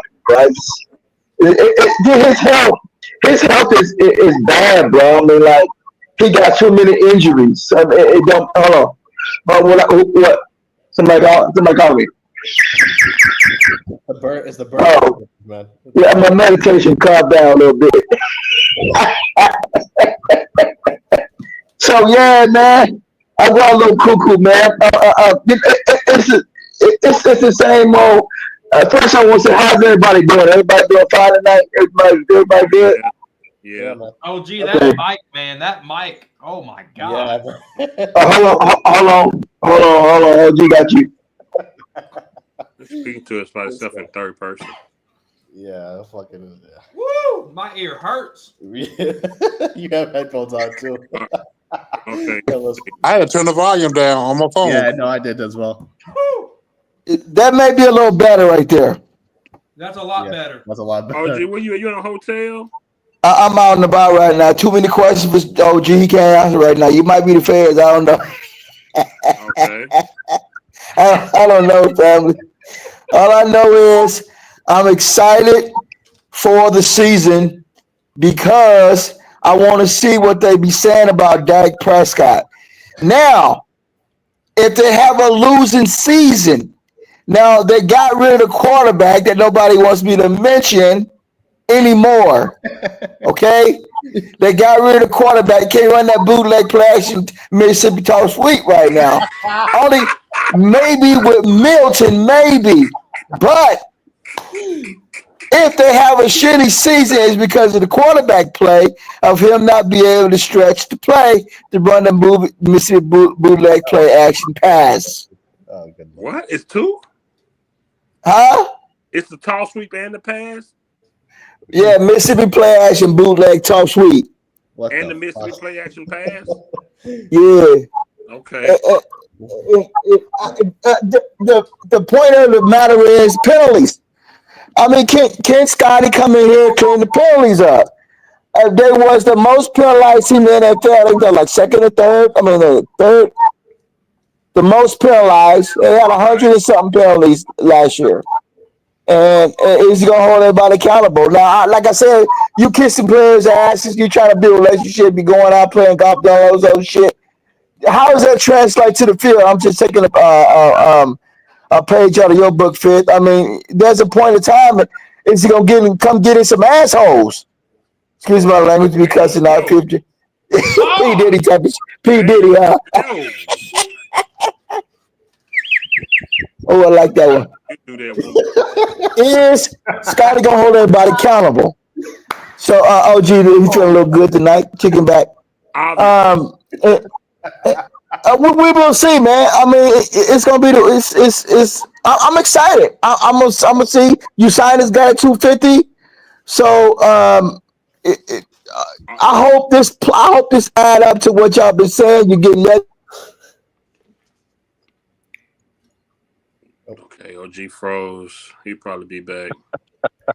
OG on that hen dog. What's Champ at? We lost Champ. Hell no, man. That fool got some moonshine. That dude is hilarious. He got some moonshine, sunshine. Nah, he on that coke, man. That shit is extra. I didn't know that was a whoa. Wait a minute. He's doing all this stuff, man. That California lifestyle, huh? OG ain't on no cocaine, man. It's just alcohol, man. OG don't do no drugs like that, man. Just alcohol. I'm fucking with him. I didn't know there was a Mississippi play action bootleg toss and a bootleg pass. I didn't know. Champ, question. Yeah. Are you excited about Shotty this upcoming season? Again, Shotty hiring was because nobody else wanted to come here. But then again, Cowboys. No, he was in the go and put the hat on. Shotty, he was already on staff. Okay. They know what it takes for number 4 to how to run the playbook. So I don't think I could say just give him a chance. Okay. But I respect that. But my expectation is he gonna be like at Seattle when they had the even though they did have Marshawn Lynch. Or is he gonna let Jerry hold on the string and let him say whatever? Right. Hey, Nate Dogg got a message for you, Champ. That's your favorite quote. That is your favorite quote. Yeah, idiot GM. Right. Mike should have 30 sacks and 5 picks or something. So, Corner, do you see this being? We got 54 people watch. Please, Corner. Do you see this being one-sided as far as pass and run, or you seeing it being balanced? I think it needs to be. I think it needs to be 60-40 run pass. Okay. You have to run the football. You got fresh legs in here, and Jadon Blue, Phil Maffa, Javonte Williams. I think those are your 3 starters. Maybe Hunter Lemke will be your fullback, 4th running back. Who knows? But they have to figure out how to run this football. Okay. Dak, you look at Dak last year before he got hurt, he had way too many red zone interceptions. Yeah. He had way too many red zone downfalls, right? Well, let's not even talk about playoffs, how we can help Dak in the playoffs. Dak is regular season MVP when things are going right. You know, we brought up CeeDee Lamb being number one wide receiver in the regular season. We brought up Tony Pollard and prime Zeke. We did all this. We got to get back to fundamentals when it comes to Dak. I get it. He's paid $60 million per year. He's the CEO of these players, right? How do we get that running game back on track? It needs to be 60-40. It has to be 60-40. If it's balanced and you're putting the ball in Dak Prescott's hands more than you should, you have to go run pass. Okay. So let me ask you this, corner one, like a second part to that question. Do you think that's what Schottenheimer wants to do, even with the addition of Pickens? I think so. See, Pickens is on his last deal of the last year of a second round contract. Excuse me. So you're not going to game plan to pass the Pickens every game. Okay. If you're going to pass the game plan, you're going to go to CeeDee Lamb with a mixture of Pickens. See what I'm saying? So they brought in Pickens to help CeeDee Lamb on the opposite end because Jalen, Lord knows we needed a number 2 wide receiver to complement on the outside of CeeDee Lamb because there's going to be games where it might be 55, 45, right? And so that 45% I think is the sweet spot for Dak. It can't be. I don't know if it could be 50-50, but Pickens is there for that 45-55. Okay.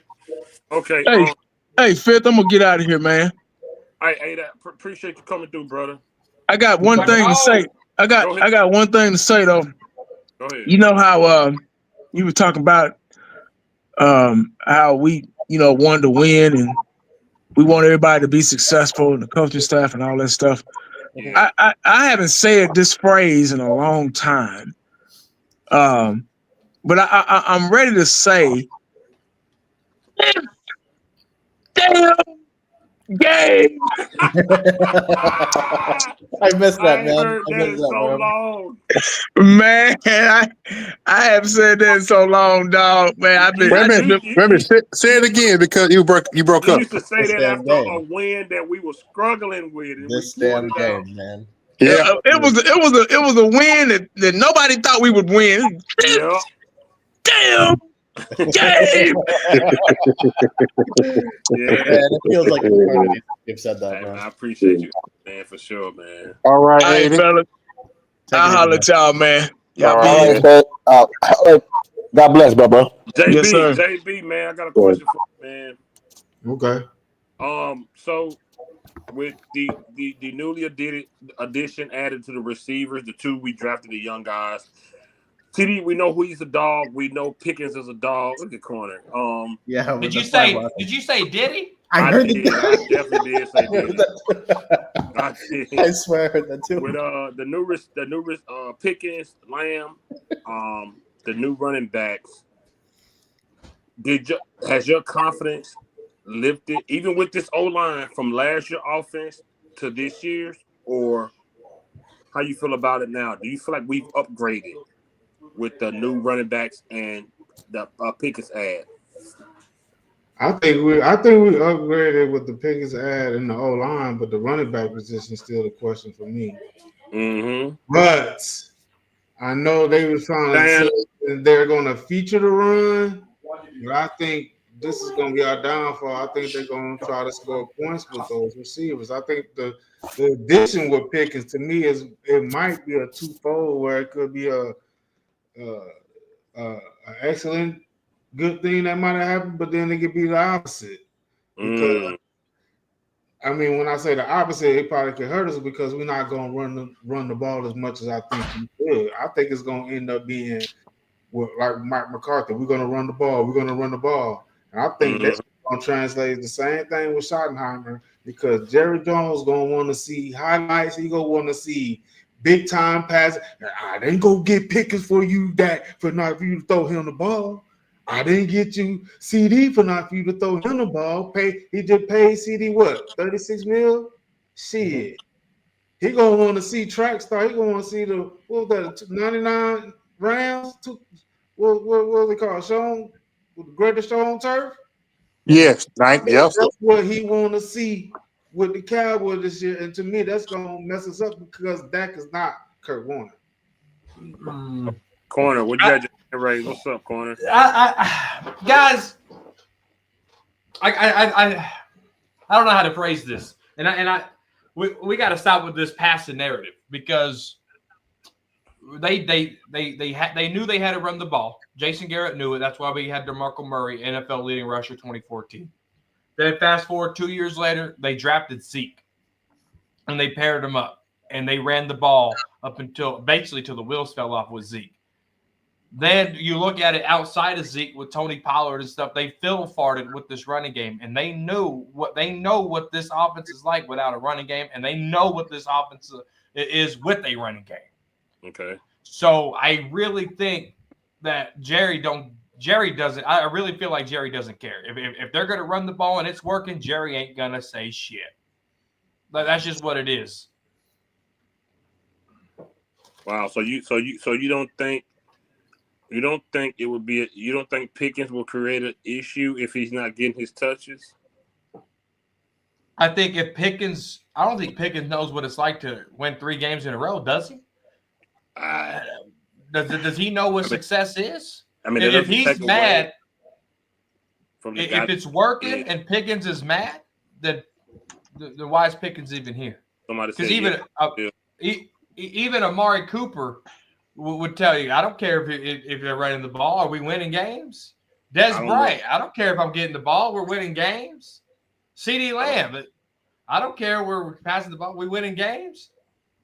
I don't know if Pickens feels like that though. It's a different mentality, I think. They said Pickens is They said he could be a problem. The chosen. Yeah, Pickens is he just gets in his own way sometimes. Cowboys said Pickens been in the playoff game 4 years straight, Corner. And they lost every single one of them. I mean, you won 3 games in a row. Has he won 3 games in a row? Yeah, we did too. Yeah, we lost playoff games too, man. Yeah. Champ, question for you.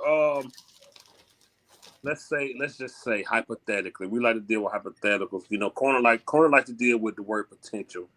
So I'm gonna say hypothetically, Champ. Let's say the Cowboys go 12-5.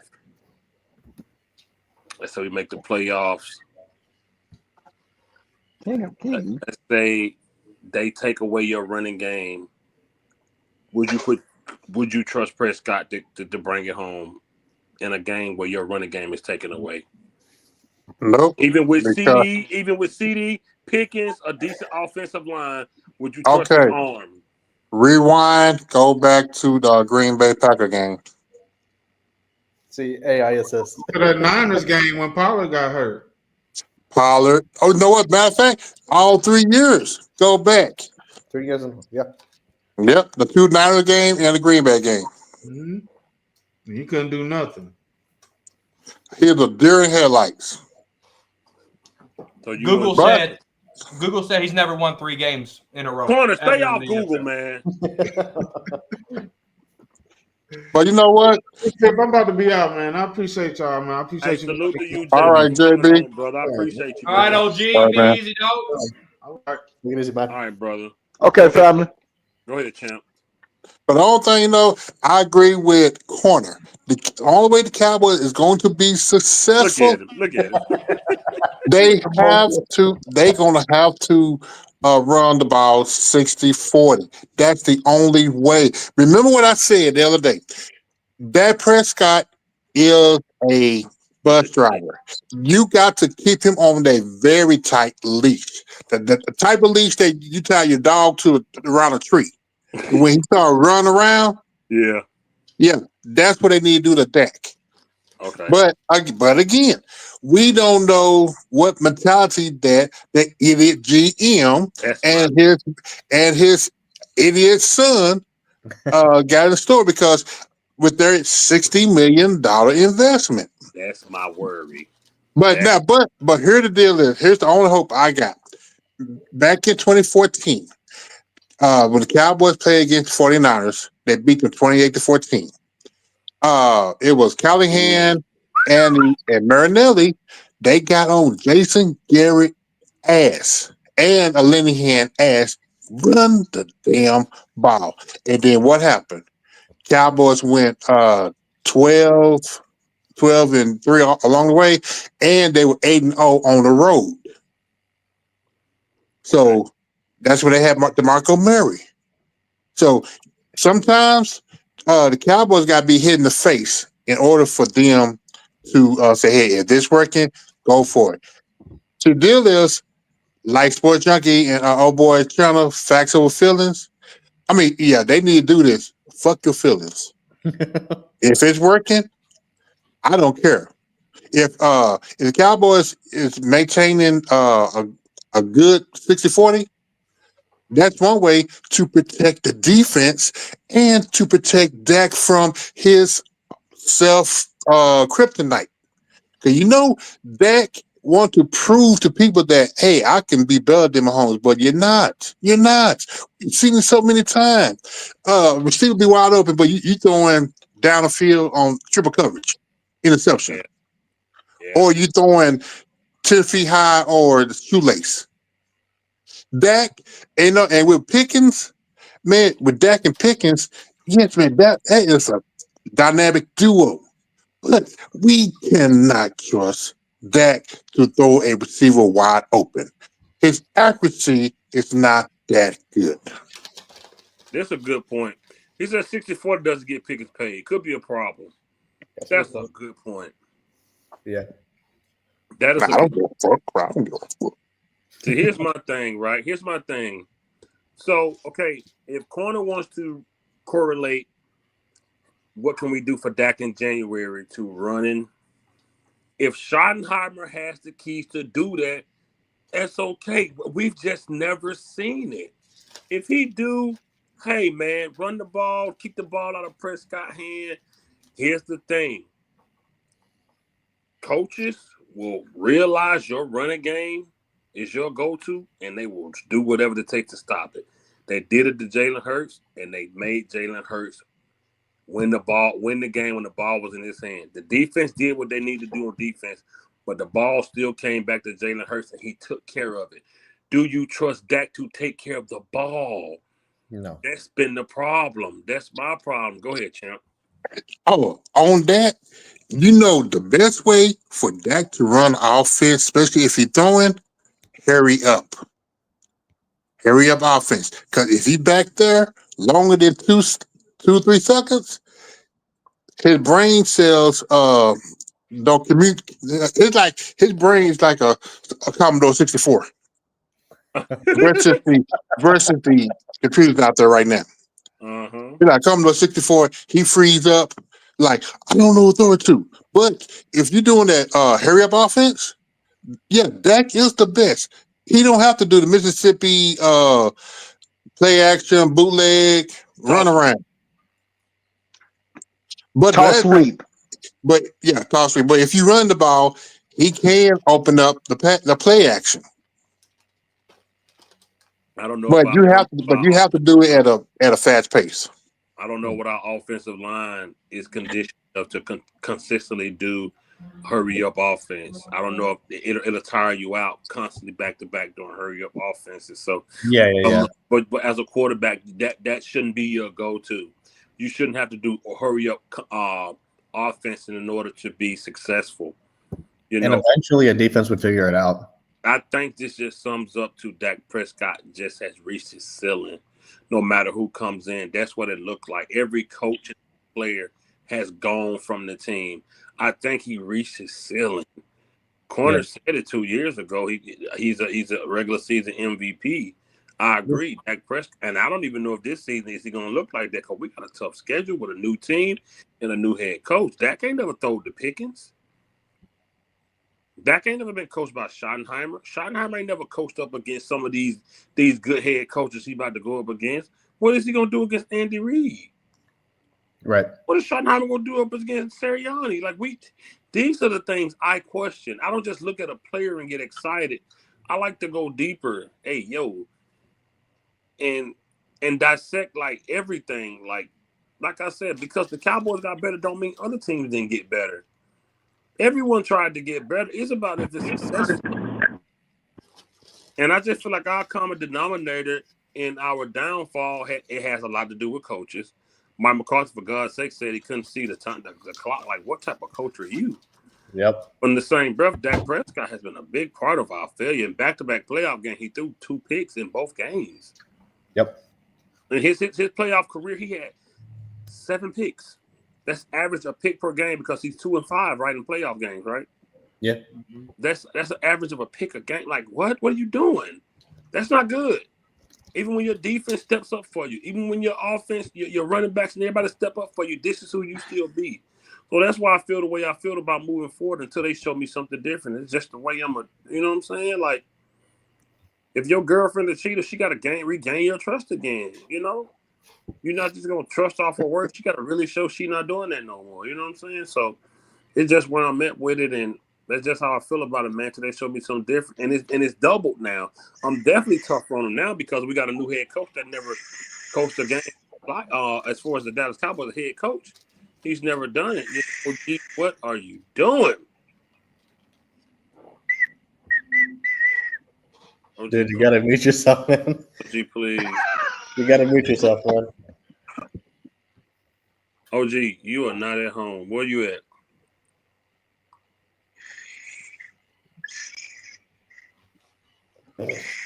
So, final question. I'm gonna go around the panel because OG tripping.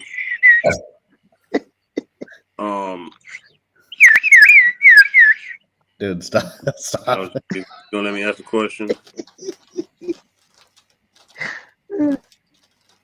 Go ahead. Okay. Cowboys corner. Wait a minute. Hold on. Wait a minute. Before you, wasn't y'all arguing last week? You and Corner, so y'all done made up now? That's my brother. We've been arguing for almost a decade. They always argue. They always argue, exactly. They always argue. Do y'all not know half of the time me and Corner? So that's not the question. I said, have y'all made up now? We don't have to make up. That's my brother. We've been doing this almost a decade. There was nothing to make up for. There was nothing to make They up. don't make up. I was the first one to. I was the first one to ask Fifth if he was going live today. Yeah. That's my. Oh, good job, fellas. You good job. Patience. It was never You're personal. the only one that thought you had to take a time out to read a Bible verse. Right. Do you not know the next Sometimes day? Sometimes you need peace on the stream. Oh, gee, the very next day after that, me and Fifth Quarter literally shared pictures of our kids and talked about our kids. This is what. Well, God bless you. We don't. Well, God bless you. We don't take this off. That's my brother, man. We've been arguing like this forever. This is Cowboys Corner and Fifth Quarter Cowboys. Out there, it's Mike and DJ. Facts. That ain't nothing. We good. Yeah. Hey, you argue about wrestling too. That's what I was trying to tell you last week, OG. When you were trying to cut us off, I was telling you, bro, let us go. This ain't nothing. Like, we good. Oh, okay. Yeah. Hold on, Fifth. Hold on, Fifth. 1, 2, 3. That 10 seconds threw me off. Yeah, man. That's 10 seconds. And then he gonna say let's take commercial break and he read a Bible verse. Man. Wait a minute. Hold on. I rebuke what you said in the name of Jesus. Oh, good Lord. No, OG, they know nothing. OG, that wasn't. Listen, you could You have got saw enough some of the moonshine, boys. you might see him right now. Don't never disrespect the Lord. We're not as bad as we were back in the day. Trust me. When we was younger, they was way worse. And I asked Oso Digizua a question yesterday about uncensored. Right. Mm-hmm. Remember that uncensored? You want to share it with the panel? Yeah. Yo, AI generated crap. that wasn't AI generated. Using your he over there using his Chinese algorithms.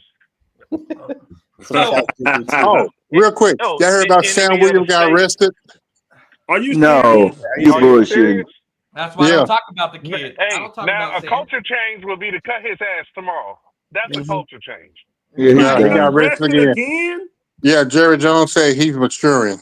What did he do this time? What? He must He he was must be driving a developing also. 66. I think he was driving 66 in the 40. Oh Jesus! Yeah, shit. Lord, what a yo. Well, must got Cut your anger issues. No, you can't cut him for that. Yes, you can. Yes, you can. No, you can't. Yeah, you No, Yes, you can. can. He in the last year of A his speeding contract. That's ticket. that's Wait a minute. How do you get arrested? And how do you get arrested for going 66 and a 40?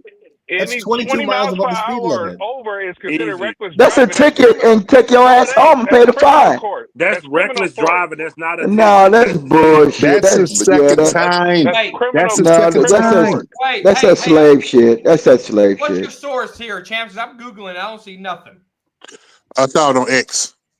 I just saw it on Mm, X. Might have been a troll. right. As you Yeah, can no AI. Trap on AI. Yo, that might Ain't be no that but no old goddamn arrest. man. It was. Do you It find was anything, posted. corner? It Nate was Dogg posted said it 4 was hours 2 ago. There's seasons nothing on ago. Google. That must have been a troll post.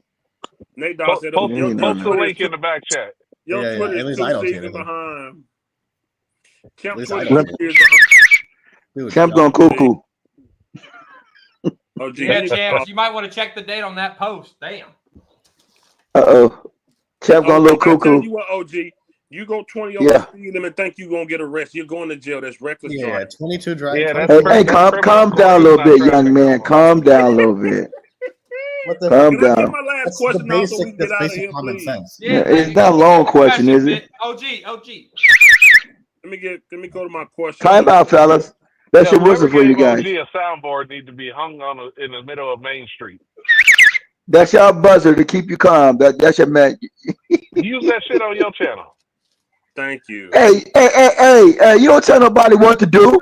Hey, It's not your channel. Quit regulating everything. He always trying to regulate like he Grandpa Paul. Yeah, the it works for stream is me. He Grandpa Okay, I Paul. was. this stream Yeah, is it was 2 sponsored years by ago. me. Shit, No, I what? never had Grandpa Paul on the station. All right, let me get to No, my they last were question. questioning about his maturity. My bad. Okay, it's all good. Okay, It's all good. Let me get to my last question. that was fake news. Cowboys Corner.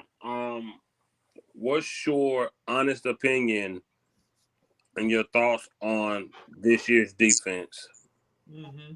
That's a good question. That's a real good question. I think my starting lineup's going to be Micah. I don't know if Mozzie's going to be in the starting lineup this year. You better not. I think someone's going to surprise us and win that job over. And then obviously you got Diggy Zua. Okay. And then you got I think Dante Fowler is going to be on the other end. Mm-hmm. And then your rotation with that would be Marshawn Nealon, Donovan Ezaraku, our second round pick there. So and then Sam Williams will be somewhere in there. But I still need some D tackles. I still need some D tackles. I don't know. We got a long way to go to training camp. We still got the quiet season before training camp. Maybe they'll do something in the quiet season. And then I think our linebackers, Kenneth Murray Jr., Maris Lewifau, Shamir James out of Florida. You should know him, fifth. Yep. With Matt Eberflus being a linebackers coach at heart, I want to see how he works with these linebackers here. Buddy Johnson, how does he benefit from a Matt Eberflus? And then your corners are the biggest questions. To be honest with you, Deron Bland coming into this year after an off year, Trayvon Diggs checking out of the season, Revel with his knee building up there at corner, Elam, the corner that we traded from the Bills. I mean, corner I think is the biggest question. And then we don't have Harris here anymore. He went to Chicago, so now this new cornerback coach, how does he work with these corners? And then safety, Malik Hooker. He played with Matt Eberflus in Indy, so he knows a little bit of Matt Eberflus there from Indy. And then the strong safety spot, how does that look? Overall, I think the pieces are there. I think there's a lot of potential there. It's just how is you going to put it together? But it all starts. Your front seven is crucial this year. Okay, I like that. That's a good. That's a good. And that's a take about Mozzie might not start. Hey, you could be right. Could be right. You never know. We'll see how it go. I guess it's if Eberflus, if he want to come in and make a difference, he probably would. If he don't see any type of progression in Miles, he probably would. Put somebody else out there that could be a little more effective. That's a good point. Eshan, for you, what does it mean to have such a different makeshift at offensive line? Because it looked completely different. Yeah. With the Booker and with Zach Martin being gone. Yeah. With Terrence Steele having a setback, and we got the new offensive line coach. What are your thoughts on going forward with the new O-line coach and this whole new look at offensive line? I mean, I'm cautiously optimistic. I'll put it that way. That's what I would say. So I'm excited about Tyler Booker. I mean, I like the pickup. I still think Terrence Steele is terrible, and I still think we gotta. I mean, if we could cut him, I want to cut him, but it's just my worry is the fact that this is again like we're preaching about is this is I think the first year that Dak has not had that one of the players from that second wall with Zach Martin being gone. So this is his first year where there's just nobody on that second wall completely. And we've seen in the past, whenever he didn't have a Tyron Smith or any of those guys, he would struggle a lot, and so he would get antsy in that pocket and things like that. So that's honestly my biggest worry. To be honest, it's mostly about how will Dak look in the pocket when he has a completely new line, and that's something that I have to see that I'm going to be looking for sure. It's whether or not he's going to be seeing ghosts in the pocket, or that's really what I'm going to be looking at. But just talking about the coach, it's the same thing with Schottenheimer, with Eberflus, with it's a completely new regime and the coaching staff. So I'm very, very curious to see what what the coach does and how these guys play come week one. So I'm very, very curious to see. So in terms of how I feel it's going to go, I'm not confident, but that does not mean I'm not confident either. It's just I'm kind of in this space. It's like, let's see what happens with it. And I'm optimistic, but I'm just okay. Let's see the way it plays out. That's kind of where I am with it. Okay, I got your point. Cowboys champ. Question for you, man. We know Bland, and he came off an injury. We know Diggs coming off an injury. We talked the other day. You like, nah, we don't need Ramsey. Has your confidence dropped in our cornerbacks, man? Being that they both have broke records in the past, have your confidence dropped in them, or you still, feel like they can get the job done? Oh, it dropped. So for one, both of them come off with a knee injury. Secondly, the old defensive system they had, it worked for them. Mm-hmm. On the Queen, it worked for them. But on the Zimmer, it didn't. Now, Eberflus, I don't know. I don't know. Yeah. I mean, because it's too many question marks. Yeah. And then, like I said, with the third round pick coming off a knee injury. Oh yeah. This whole. Oh yeah, don't forget about Butler. Another knee injury. God. Yeah, I mean, it's like all our deep, the ones that we had so high hopes for, it's not looking good. So, like I said, because one thing the injury, but they got to find a system that works best for them. Right. Okay. OG, you there? Yeah. All right, OG. Hey, just put me on last real quick. Come back to me. All right, no problem. Uncensored brother, what's your okay? We knew Lamb needed help, right? We knew they didn't play Turpin right. We knew, whatever happened with Cooks and Tolbert and Brooks and all that stuff. Do you think that Pickens and Lamb can coexist a full season? Yeah, I don't think that'll be a problem as far as them two being able to be on the field at the same time consistently. I don't. If we get the offense that we're hoping that we get, which is a run heavy offense, Mm-hmm. I can definitely see. Because all right, what are we talking about? 45 snaps a game on offense. If we About want to do 60. 60, yeah. So about all right, let's go with 60. So if you want to do a 60-40 split, what are you about 40 runs, 30 passes, Yeah. just to 40 just to runs, keep 20 even passes. numbers.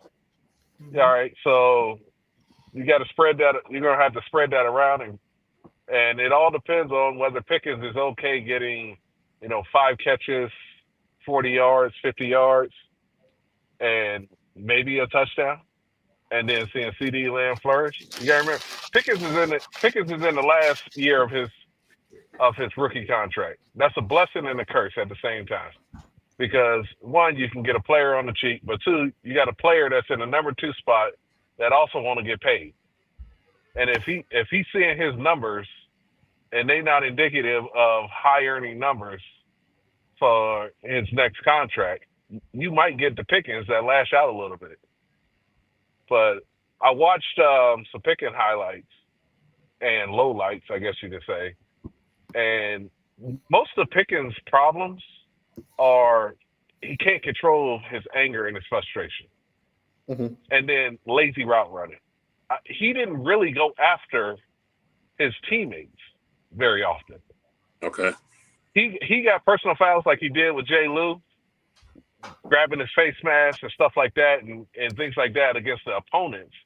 But I didn't see very often where he went after his quarterback for not getting him the ball or, a coach or anything like that. Even back in college, it's just he couldn't control when he was getting, either shut down or frustrated or something like that. He would lash out and he get these random personal foul penalties, or he just kind of mentally checked himself out of the game by running lazy routes and things like that, a la Amari Cooper. So I don't think that it'll be one of those things where formations or primary reads will be an issue with him. It's just if the ball is going his way and he's having trouble where Dak might be throwing it high, low, behind him, or you know what I mean, or he's getting the coverage that isn't allowing him to get his catches and his numbers. That's when I can see him getting frustrated and acting up a little bit. Okay.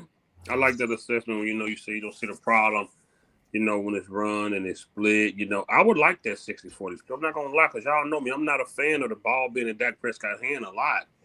I prefer it to be about 65 closer to 70, but I don't think that's going to happen. My thing is, I don't know how Jerry feels about paying Dak that much money just to turn around and hand the ball off. Right. My only thing, Yeah. we know Jerry is a salesman. He want to sell as many jerseys as he can when it comes to his top players. So that's my only worry. We got these 2 new running backs. I would like to see them boys just run it, man.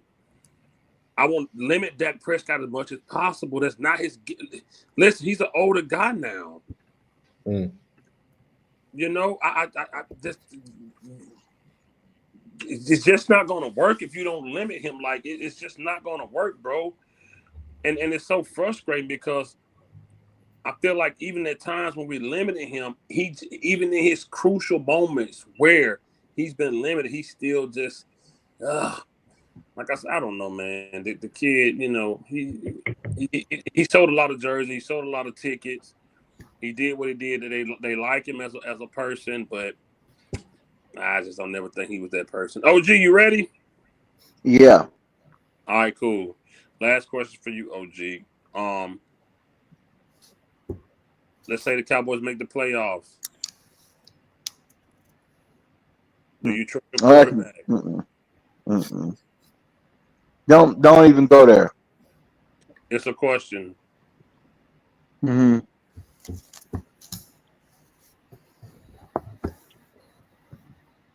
If the Cowboys make the playoffs, do you trust your quarterback? Pros. You already know Only that. way, only way they're gonna make the playoffs is Scotty got to come in and clean up the penalties, and they got to run about 25 to 30 times a game. They got to stay 25 to 30 times a game. You cannot let him throw that damn football because he's gonna throw it into the double coverage. He's only gonna be good for going for slant across the middle for CeeDee Lamb and maybe an out route. If I was throwing the ball downfield or turping over the middle or something like that's gonna get picked off. He tried to do too much and throwing underneath to Ferguson. I don't trust him in the playoffs. I don't even know. They got to clean up the penalties first. The only thing is killing this team is undisciplined. Y'all got to understand, man. This team has been lost for so many years. Under Garrett and Mike McCarthy, like all these coaches came in here like undisciplined. They ain't got no dog in the house that can line everybody up and just get in their butt if they mess up. Like if Dak Prescott throws and may have a bad game, hey, you coming out? I want to see Milton. If we lose by 100, that's cool. You can play the next game, but I want to see the stupid stuff that you've been doing the game before. He gotta put fear into them, man. You know what I'm saying? If he ain't gonna come in here and not put fear into them, no need for even us rooting for them. They've been doing what they've been doing for the longest. Diggs been coming out here doing stupid. No, was that Diggs? Yeah, doing stupid stuff coming out on his phone. And you got Michael Parsons with the podcast. They gave him praise for that. Now I'm mad at you. Now you've been everybody run off at the mouth. Everybody in the newspaper too much run off at the mouth. There's so many cancer on this team, man. They just got you gotta just put the foot down on the team and come with discipline. The penalties on the phone, and I'm telling them, don't even bring the phone in the locker room. None of y'all. I don't want to see no phones. I ain't kissing none of y'all butt. I was good during the off season right now. Now we're coming in the OTAs. I was praising y'all, but now I want to check out y'all bad habits. Now we out playing golf. Check out the bad habits. What y'all doing out? What y'all doing out the field? What y'all doing? You on the phone? What you doing? What you doing here? Because you bring it into the locker room, then you ain't got no respect for the coaches and nobody else. I ain't saying that they should have a life, but this is football. You getting paid paper. You getting paid big money that we will never see. But until you discipline this team, they ain't gonna never do nothing. But you got to put fear into them. But no, I don't trust him because he can do what he want to do, bro. He can throw like 2 picks and come out there and be down by 21 to 14 points, and still gonna come out there in the game and continue to stick it up. Like you ain't putting no fear in him, bro. Like it don't make no sense. So we're gonna see if this don't. We'll see if this gonna pan out. If he do that, if Scotty can do that, take control of Dak Prescott and handle him throughout the season, we know Scotty's for real. If this is just a make believe fairy tale story with Scotty, then we'll know at the end of the season and they're an easy man to move forward. But I just don't trust this man with the ball in his hand in the playoffs. No, we just have no blowout, one and done. But the defense could show something different. It's going to be more snaps on the. Can the defense not play a lot of snaps like the offense? We want to see points. We want to be points scored. Mm-hmm. Points. We don't want no damn field goals. Like field goal, get down to the front. We can't. Oh, here we go. We can't get over the 50 or get 45. That's a penalty. Here we go. Kicking another field goal. We get 35. That's a field goal by holding by somebody on the left side or the right side. It's like penalties, bro. Like kill this team. Like if you got to clean that up, and if you get to the playoffs, can correct the penalties on that. That's what's been killing this team, bro. Discipline, bro. They need to clean that up, bro. It don't matter, but what's going on? Can you clean it up? And hey, drop the mic. Peace. I appreciate that, OG. Man, salute to everybody for coming on. We had a good show tonight. Yeah. We're gonna end it. Shout out to Cowboys Corner for coming on as always. Eshan as always. Champ for show. Shout out to Uncensored, my dog. And shout out to OG. 1980 for sure always. JB. Mm-hmm. That's about to be it for me. So unless something happens, I probably won't be back on to next Friday because I'm only home for a few days. So yes, we're gonna get out of here, man. Peace out, everybody. Take care. Okay.